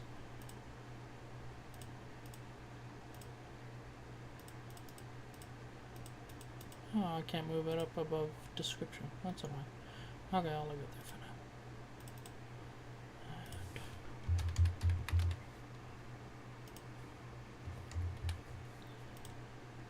And then the 10 volt one. CE1972.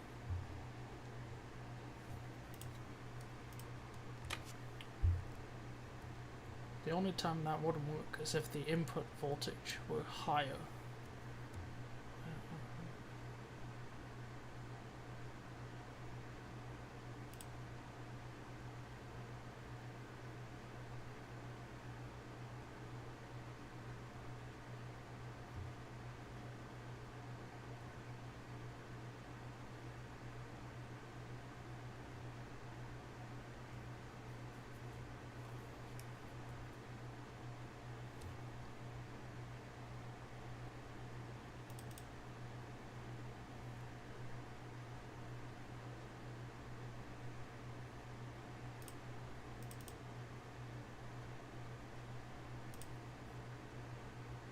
And on the other project, the maximum voltage is 5 volts. So it should be more than capable. Ah, here we go. 25 volt, 10 UF. That'll do.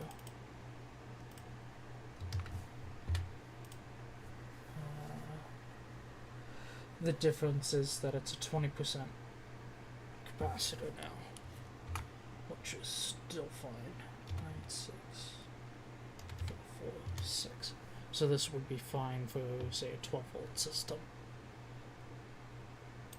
which is normally what I try to rate things for. I think that was the only two for that needed updating. So 10 UF. 1 UF. The next one is this large capacitor.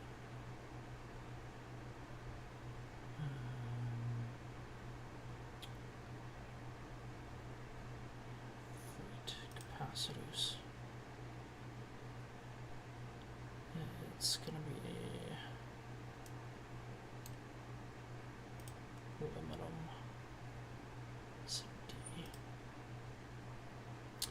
And we're looking for a diameter of 8.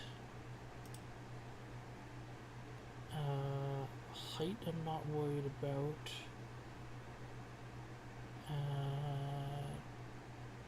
Capacitance is 220. Apply. 8 by 10.5.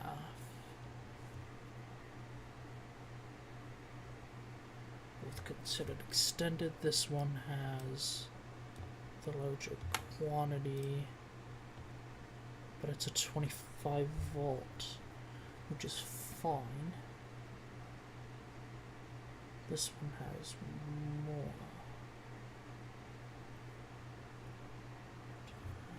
Yeah. I think I can get away with this one.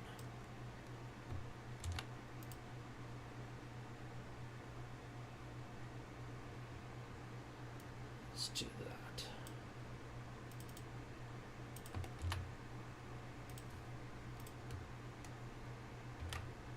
I don't think there's a basic version. No, there isn't. Okay, so that covers that aspect. Clear off that. The next one is a large capacitor, which is a 12.5 diameter, which I don't think this program has. Was it really a large? Let's go to LCSC. It is a C.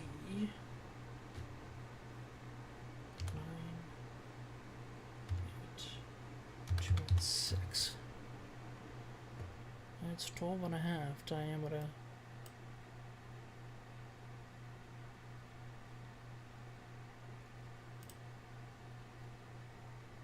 Yeah, it's got 12.5. 12.5, 12.5, 12.5.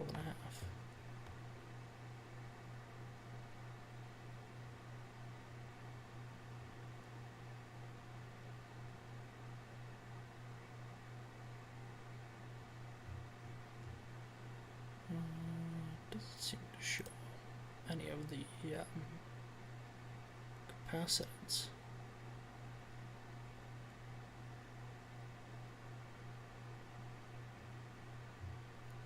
In stock.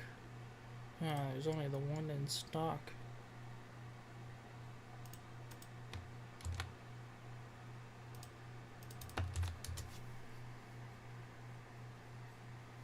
Does not indicate the capacitance.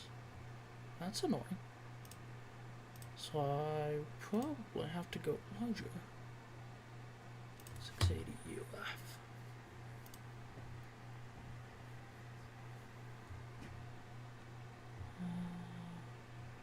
Where's the rating on the original?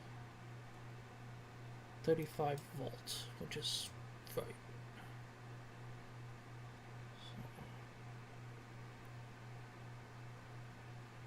Doesn't look like they have anything that large. Looks like 25 is the largest rated capacitor.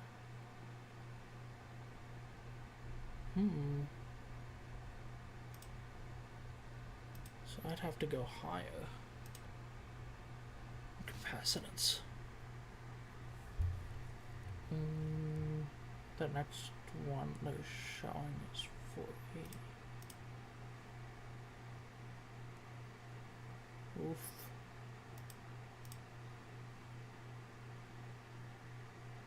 Let's go 750. There we go. Only it's not in stock. Oh, lovely.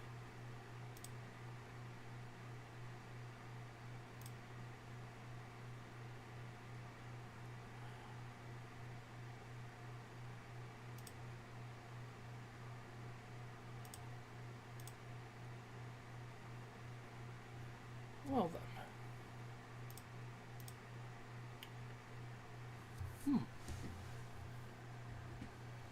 That doesn't bode well.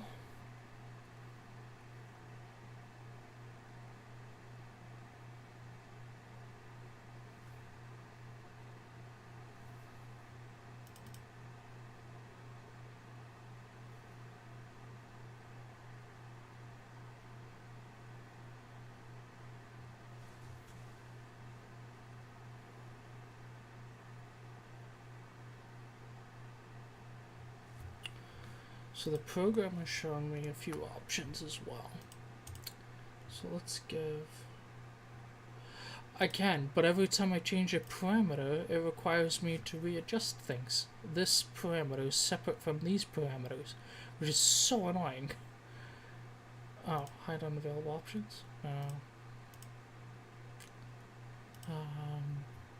But the program, which is on the other screen at the moment, showing me a few options. So let's see. Oh, the the through hole. That seems so weird to me that they don't have SMD options for that size of capacitor.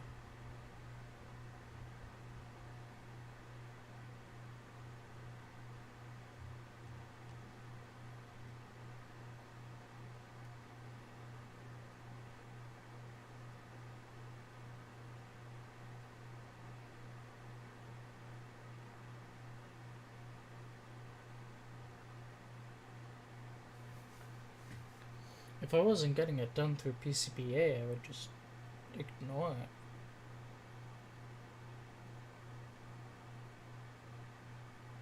The only real option would be to multiply a capacitor. 680. Let's see.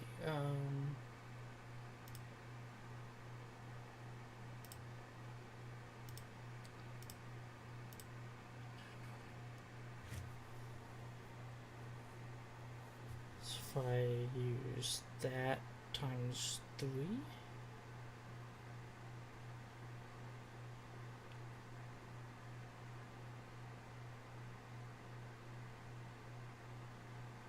Yeah, I could use 3 of these.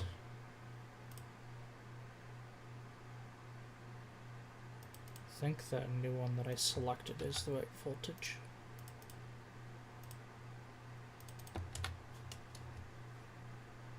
Yeah. Can I fit 3 of them?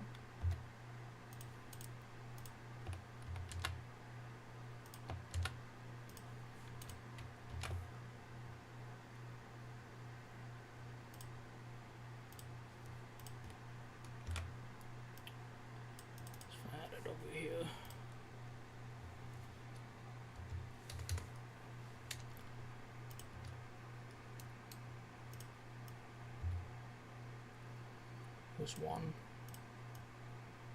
There's 2. You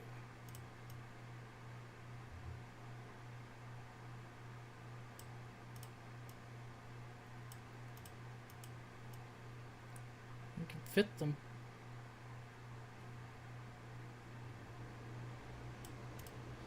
They'll fit. Yeah, let's just do that. Seems like the easiest way to do it. It's an extended component anyway, so it'll save on PCBA. But that's such a weird thing to run into. All the more reason I want my own PMP machine.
Not one of the most ideal things, but feasible enough.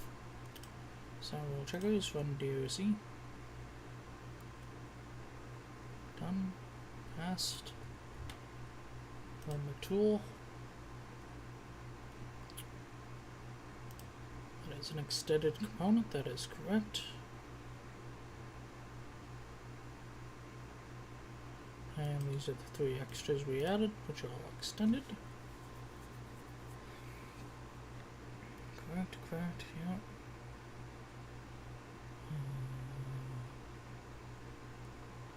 Just double checking the bomb and position file check marks. And everything else looks correct. Yeah, okay. Generate the files.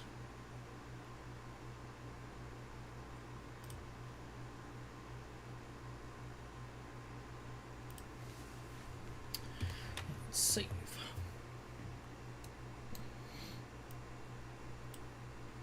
That should be, well, the other thing would be to generate the fabrication files.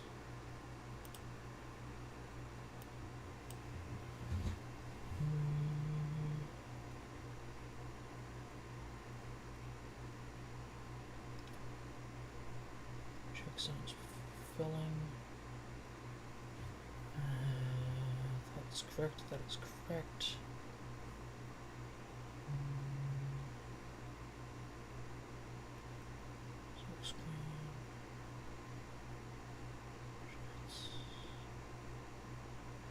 I think that's all right.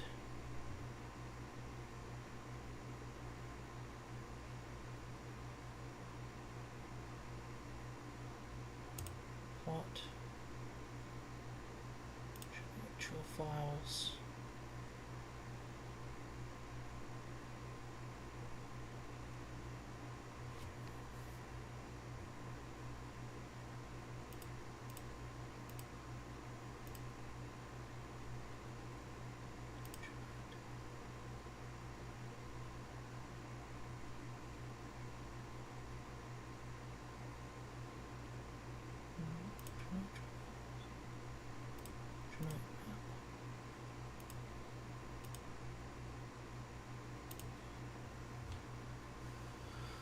That should be all the files. Let's double check.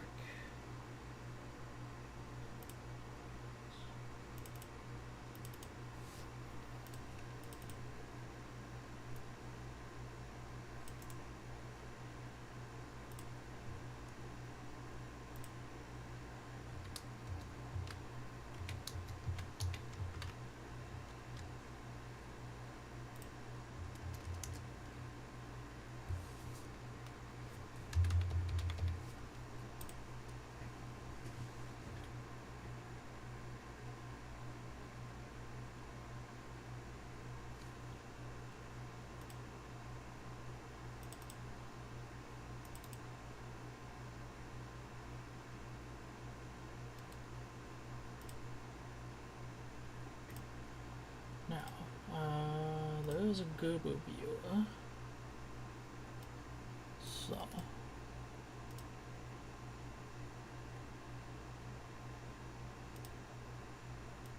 let's try opening the Gerber. So this is the one I just generated. I want to see if it comes out properly.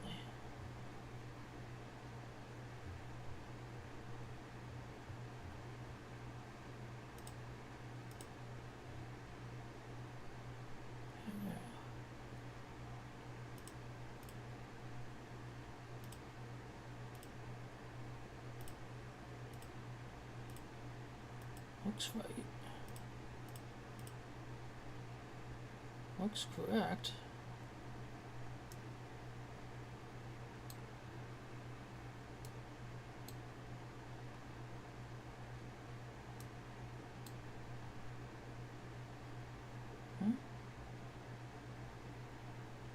Everything looks okay. There we go. One of 2 designs ready for fabrication.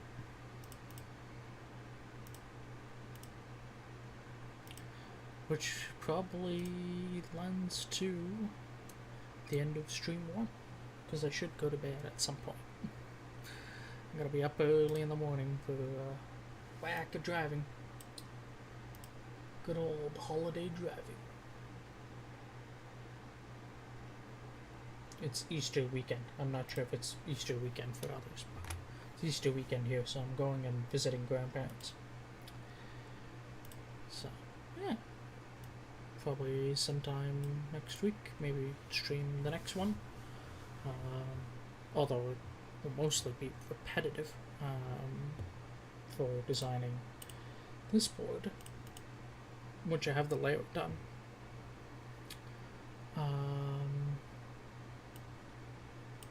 Hoping this one can be done on 2 layers, but I have a sneaking suspicion it won't be possible. So this one's a small board. This one's, well, it's really skinny, but really long. So this next one is the motion glove board.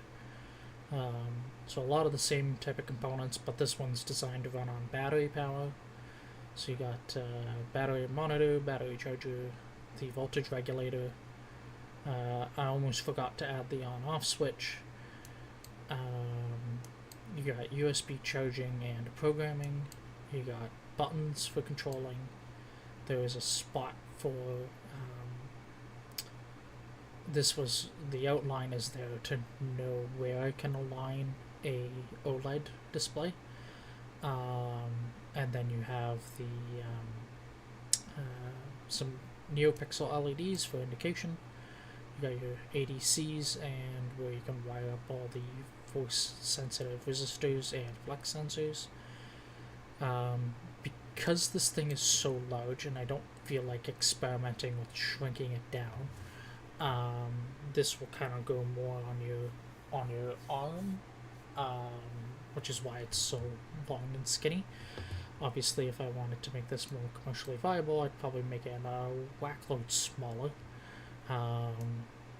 But in designing this, I realized why the commercially viable version of this product costs so much money. Because trying to shrink down those electronics, they still have it on your section of your arm, but obviously it's more compact than it is long. And I originally had a accelerometer gyrometer on this, but thought if it's on your arm you might get less motion out of it, so I want it on the back of my hand. So instead I'll use a quick connector and just use a module, and that module does have small holes on it, so I can stitch it to a piece of fabric to kind of hold it in place, and then use the cable to plug it in. The second one will plug into the OLED display, and then you got your pull-ups for your I2C communication.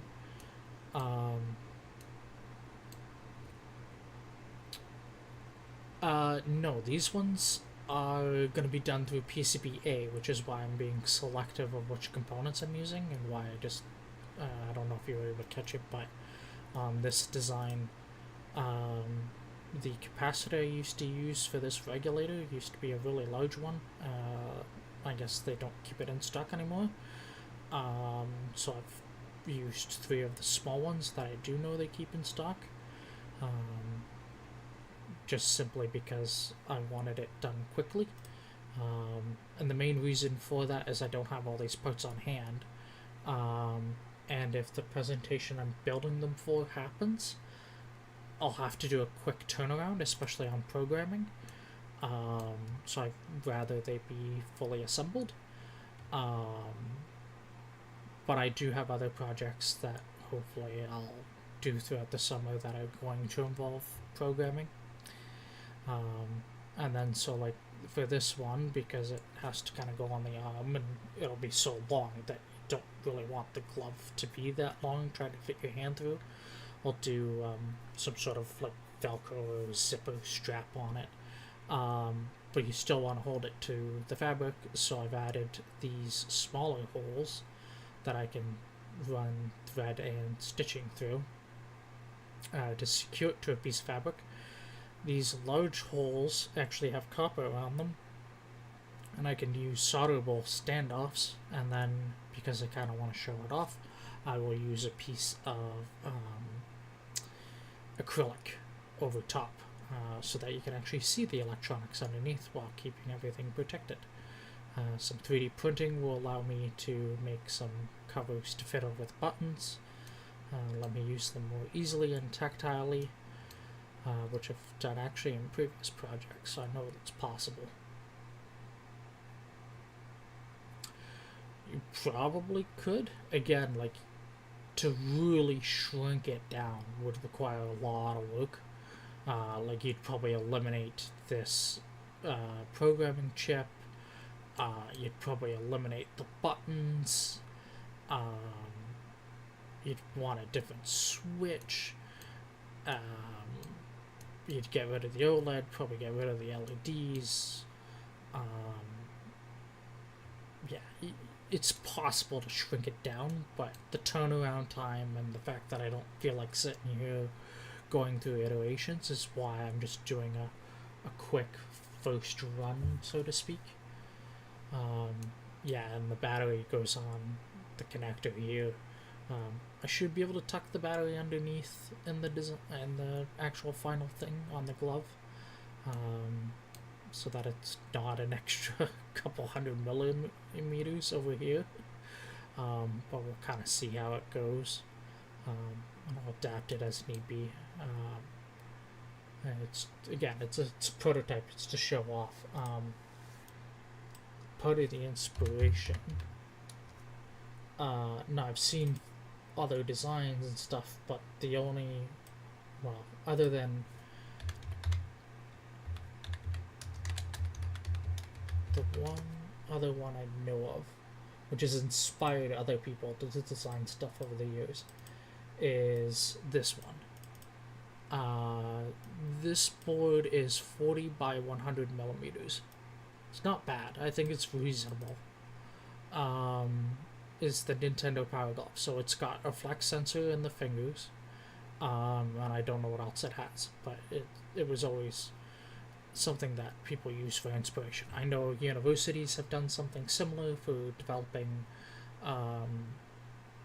gloves that can take like sign language and convert it into speech to text, or text to speech.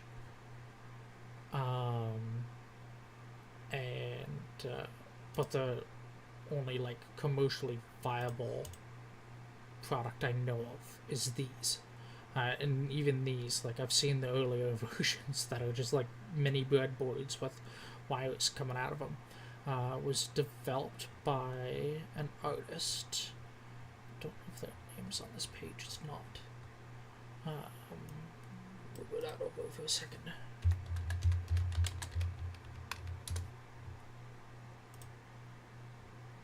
Find the artist's page. Yeah. The artist is Imogen Heap. In the world? Not seen that before. Leave it to this artist to do something silly like that. That's awesome.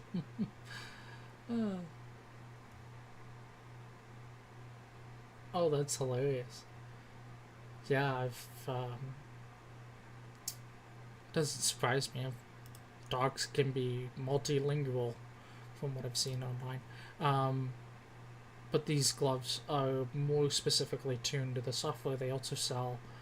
I have no idea if it's capable of connecting to other things or what way it's designed to interconnect. But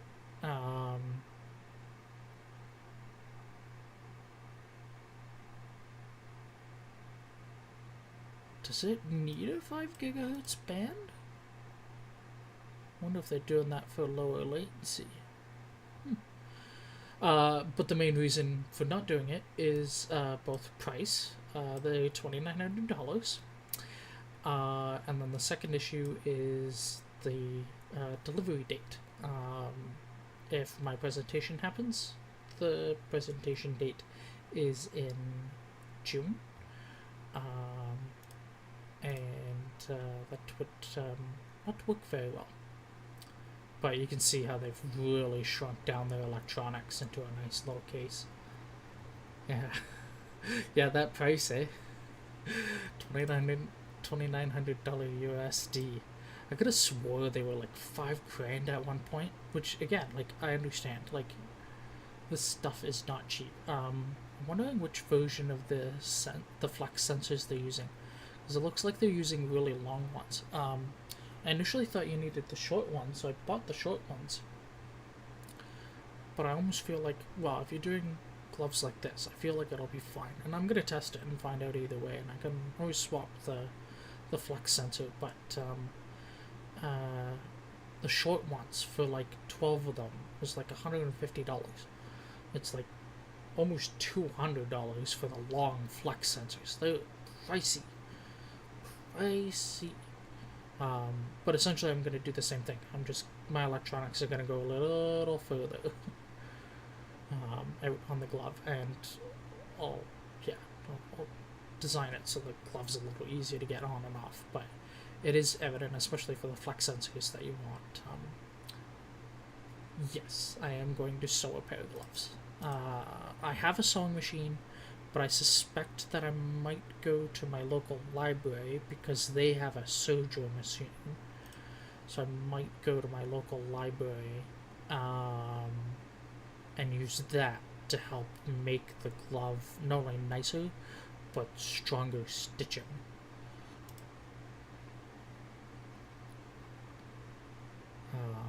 For this, you would want... Don't think you want 4-way stretch, but you're probably going to want 2-way stretch fabric. We do have a local fabric store, so that's handy.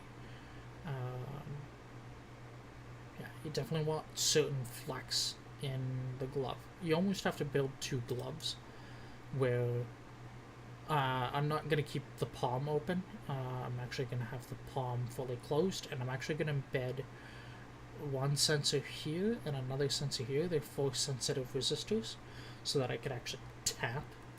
And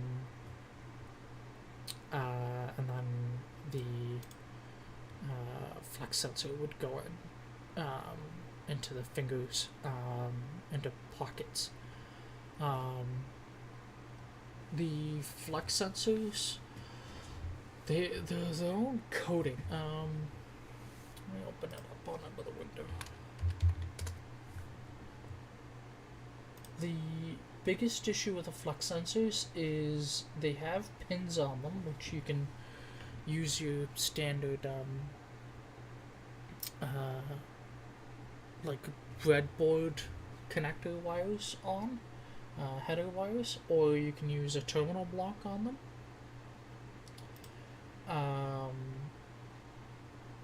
You can solder it, but you better have some good soldering skills, because otherwise you melt the plastic and then it ruins it. The other issue I've seen is when people if people saw a thing where somebody was trying to do something and they posted it on the forum and they're like, why isn't this reading very well? Well, they had bent it essentially 180 degrees back on itself, and it's like, it could measure it, but you have to use it as a bend radius, not a sandwich that you're squishing on itself. So on a finger it's fine because you're giving it enough of a bend radius, but these are the sensors here. So I picked up the 2.2 inch ones. I think they can work.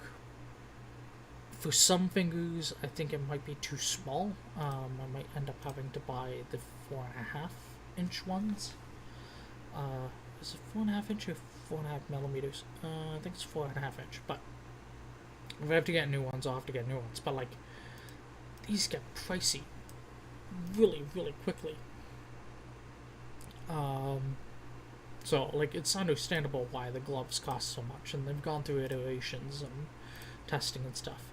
But the artist that helped initially create it and does most of the work on it. I think there's more people that do work on it now, but the initial work is done by Imogen. She has a few like live performances where she's showing off the gloves, and it's really cool the things that she's designed it to do with the software and have fun with it. But I'll do a few changes just specific to my use case, but like I said, I'll cover the palm here and fit an extra few flat force sensitive resistors in so that I could almost use it as like an input button. So not only do you have the flex, but if I'm pushing a button, then you're doing something else, kind of thing. And I had totally forgotten to look at these before, but I like the idea that I'm suspecting there's a button in here as well, but it's got the indicator in it. I'm not intending to rip this off, so I'm not copying over that. It's just more inspiration. And then, of course, in terms of programming, my plan is to extremely simplify it. So, like, the OLED screen on boot would show probably the device name, and then that it's trying to connect to a network, because the first thing will be, hey, you need Wi-Fi. So connect to Wi-Fi, show a little Wi-Fi icon, and then that's it. Maybe an IP address, and then just turn yourself off. Most of it would be probably uniquely programmed for whatever I'm using it for, in which case I'll do it all through Node-RED, send it messages to be like, show this or show that, or same with the LED indicators. I can tell it, hey, I want the indicators on, I don't want the indicators on, don't do anything. Same with the data for this, it'll just be running a continuous loop of sending the values out, and then I can do all the processing in Node-RED for whatever I'm expecting during the stream. And then the only kind of limitation might be the battery monitor. Will obviously send the data to Node-RED, but if it's getting really low, then stopping, don't do anything, kind of thing. And maybe turn on an LED and be like, hey, I have a dead battery, I can't keep working. Same with the buttons, data would just be sent right off board over MQTT, and that'll keep the programming extremely simple in terms of these, and then everything will come down to me wearing the glove and doing a test based on my expected results during the presentation. And same kind of goes for the what is it? The DMX driver board, where almost everything it's doing can just be commands through MQTT. The haptic, so this is the haptic chip here, and it's got the 2 pins for the motor. And my plan was just to glue the motor in place here.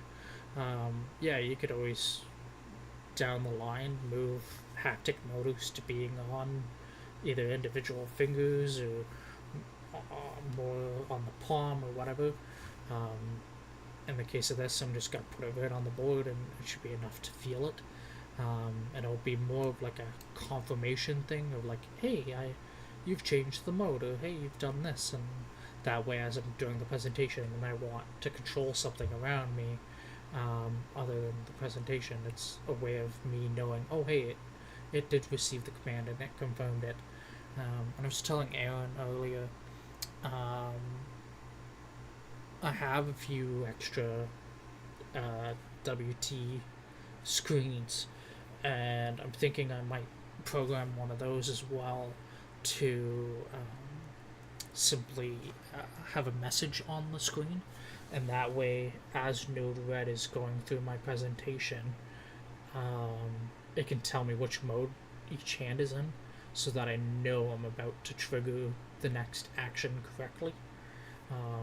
So like, for example, part of the presentation will be So the presentation is on my life experiences um, in the relation to the field that I'm studying in school right now, but also on technology and how I've grown up around technology, how I have a fascination with technology, and how I use technology in some of the work I do, and how I foresee using technology going forward. So it's kind of an amalgamation of things, but in like a storytelling fashion of starting from a young age to now, and then where I see myself going in the future, and then just kind of filling in the blanks as I go along of what essentially how I've gotten to where I am and the way I've used technology over that time, and then relating it to what I'm studying in school. Um, so, like, one of the things I foresee presenting at some point is I have my tower light, and my tower light is good for like the doorbell. So I could give an audience member. I'm just gonna switch the screen. I could give an audience member this button, and give them like a word at some point to notice. So tell them like, hey, there'll be a slide about something, and I want you to push the button. And what that would do is would trigger the tower light to mimic my doorbell, because my doorbell works the same way, where there's a push button out there, and you push the button, and doorbell triggers, sends a message from my phone, turns on the light. So I want to do a similar thing. I'll probably bring a spare phone with me so that I'm not triggering my normal phone and whatever. I can keep my regular phone on silent. And that way I can kind of interact with that tower light and show, like, I found something that I can use for an accessible standpoint, but also ensure that I'm hearing the doorbell, because my phone is usually within a few feet of me, and especially if I'm sleeping, it's loud enough and it's right next to me that it often wakes me up. Whereas the normal doorbell, especially with the doors closed in the house, you're not going to hear it, and definitely not with headphones on. The other thing that tower light can do, it's not currently set up to do it. I still have to put my rack together under the bench. Something that's on the to-do list for the summers, to finalize things on my bench and finally get everything operational. But in my 3D printer cabinet are smoke alarms. So if that one of those smoke alarms went off, it would be capable of triggering that light, and it could turn on a smoke plug and shut everything off. So I want to do a similar video or audio. Is something going wrong? It's not showing any errors on my end.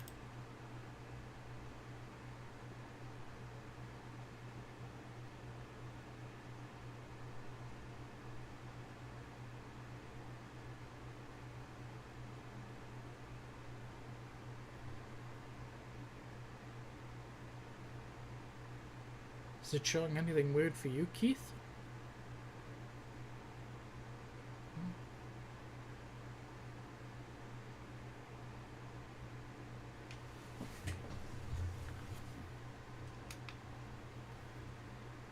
Yeah, my room tends to be a little on the darker side, but I would check the stream quality that you set to, because if it's set to like 360p, it'll definitely be not so great. The webcam, I could probably tell it to adjust the focus. It's probably because I'm moving around.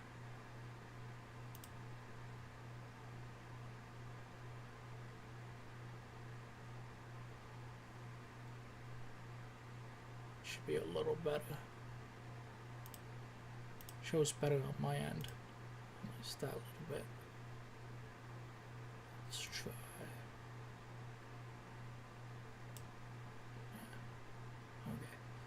That's a little better.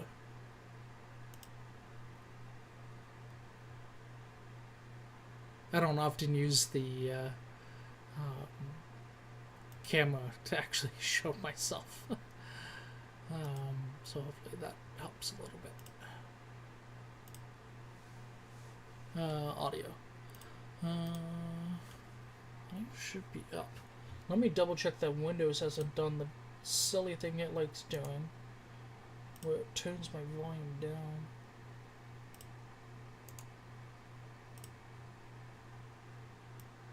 First it opens on that window. No? Okay, let's try. I'll turn it up in OBS. It definitely has room for it.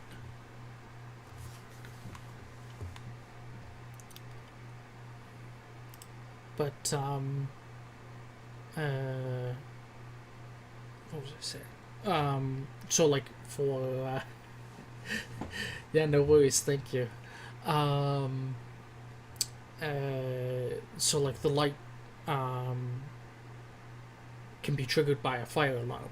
So in that presentation, I could talk about that aspect of, hey, I use 3D printers.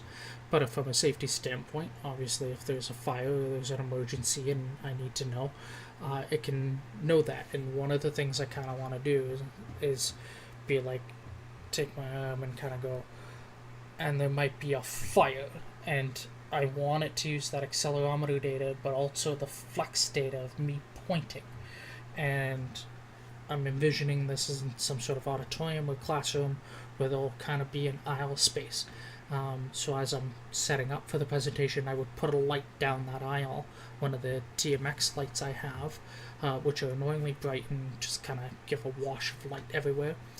And as I'm doing that action, it can trigger that light in the presentation to go red, to simulate there being a fire somewhere.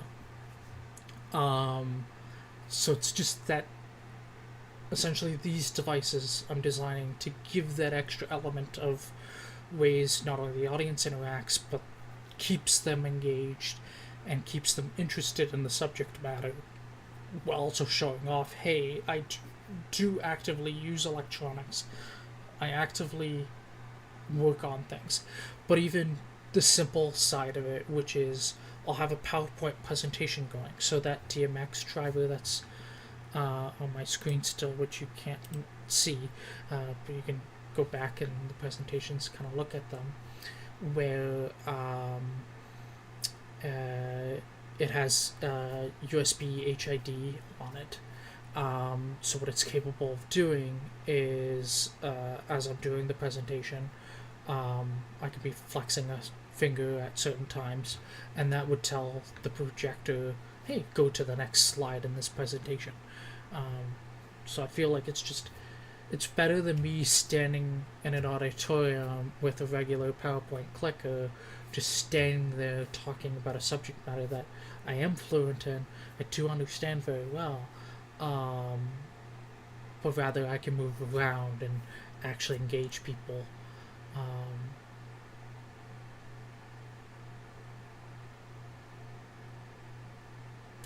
Probably. I know there's a few options for smart devices out there, but I like open source things and I like custom built things, which is why I'm doing all this design work for something that I may not actually have to do. They sent out an email, they changed the format of the conference, so there's so many limited spots. I do like reinventing the wheel sometimes, but they only have so many spots for the presentation, so even once these are designed, I'm going to wait until I get confirmation that the presentation will happen. I'll probably give them a little bit of time. If I don't hear within like a month of the presentation date, I'll probably email to get some sort of confirmation, because obviously you can't leave it to the last minute and then expect me to magically order circuit boards in time. And I envision the presentation going a certain way, which is also why I haven't fully done the actual presentation slides yet, is because I, as much as I'm sure I can give this presentation at another point in time, I don't want to put all that work into it only to just not actually be able to use it right away.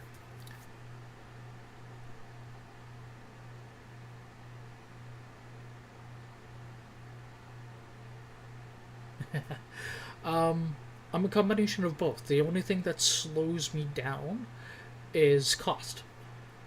I can come up with things all day long, and then nope, you only have so much budget. Like the other item that's on my desk, let's see if I can find one. I have one here. Are these custom smart locks that I've been working on. So I've been working on custom electronics for them. So that they can work better and they can work locally and you don't need anyone's cloud accounts and all that jazz that comes with smart locks these days. But also just knowing the battery data. The number of smart locks I see on the market that do not give you heads up, hey, your batteries are dying. Like, is so annoying. I'm sure there would be, Keith. Like, I wouldn't mind coming to like some of the conferences they have in Australia. It'd be a lot of fun, but the limiting factor for me to go to any of them would be travel cost. I know some of them are virtual, but the way I currently envision my current presentation, I would not want to do it virtually without, like, I would need space, and I would need some far better cameras to do it, plus the time to actually set up the camera setup, and I'd probably want a switcher system, and yeah, it would take some work to get the production value up, to make it worthwhile, in my opinion, so that it can be fully conveyed in a meaningful manner. I have built apps before. Well, I've done a app once. I did it in a few days. It was simply bare bones proof of concept. This is what it would do. This is how it would do it.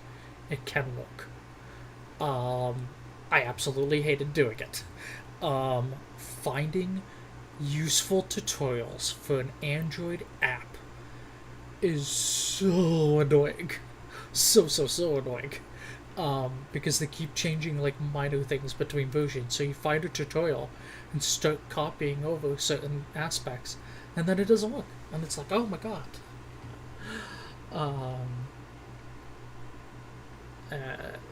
Yeah, it's, yeah.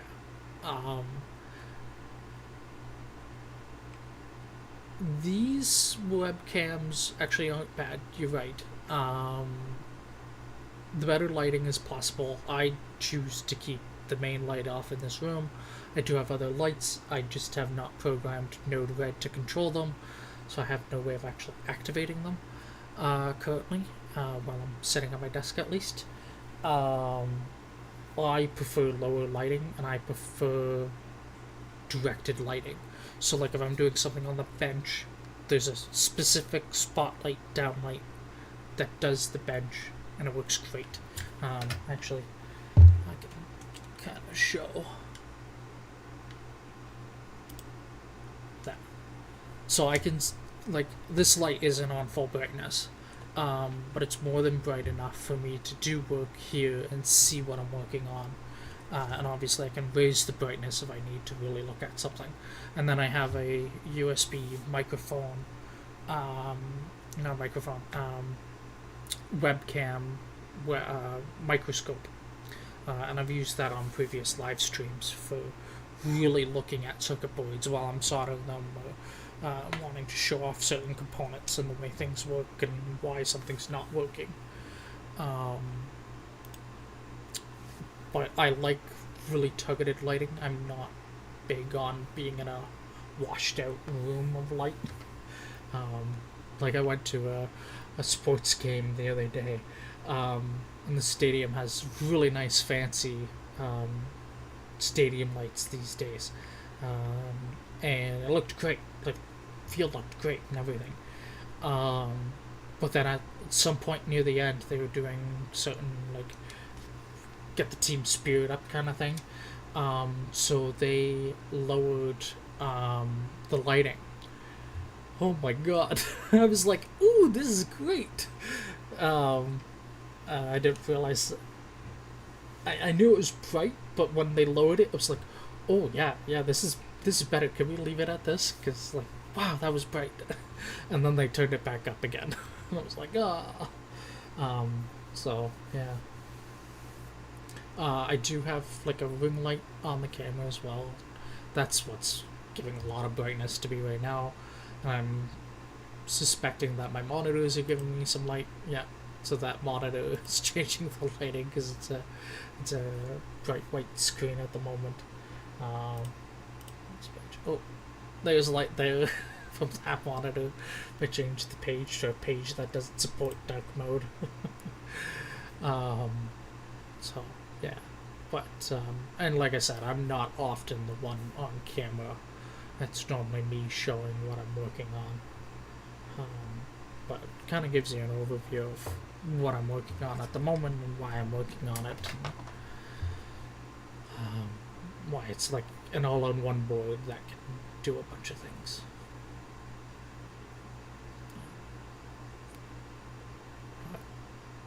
And eventually, like, I have a webcam in the 3D printer. One of these days, I'd like to set it up so that I can bring it into OBS. And then on the list is a PNP machine, so a pick and place machine for the circuit board assemblies, so that I can do faster turnarounds and easier assembly, especially the one large project I did a couple of years back. That one's going to get revived. And that's all, not just a lot of circuit, well, from a manufacturing standpoint, it's a small number of circuit boards. It's like a small batch at best. But it has so many cameras. Not cameras. It has so many components that doing them by hand just takes hours. So a PNP machine would be much appreciated.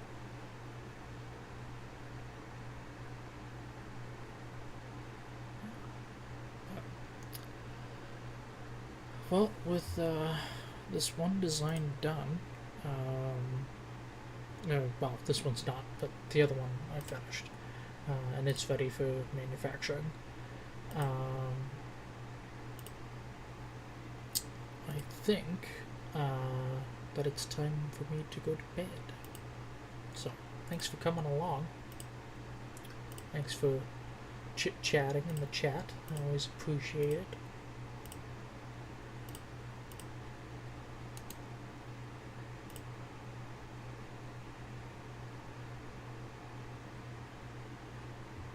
See you later, Keith.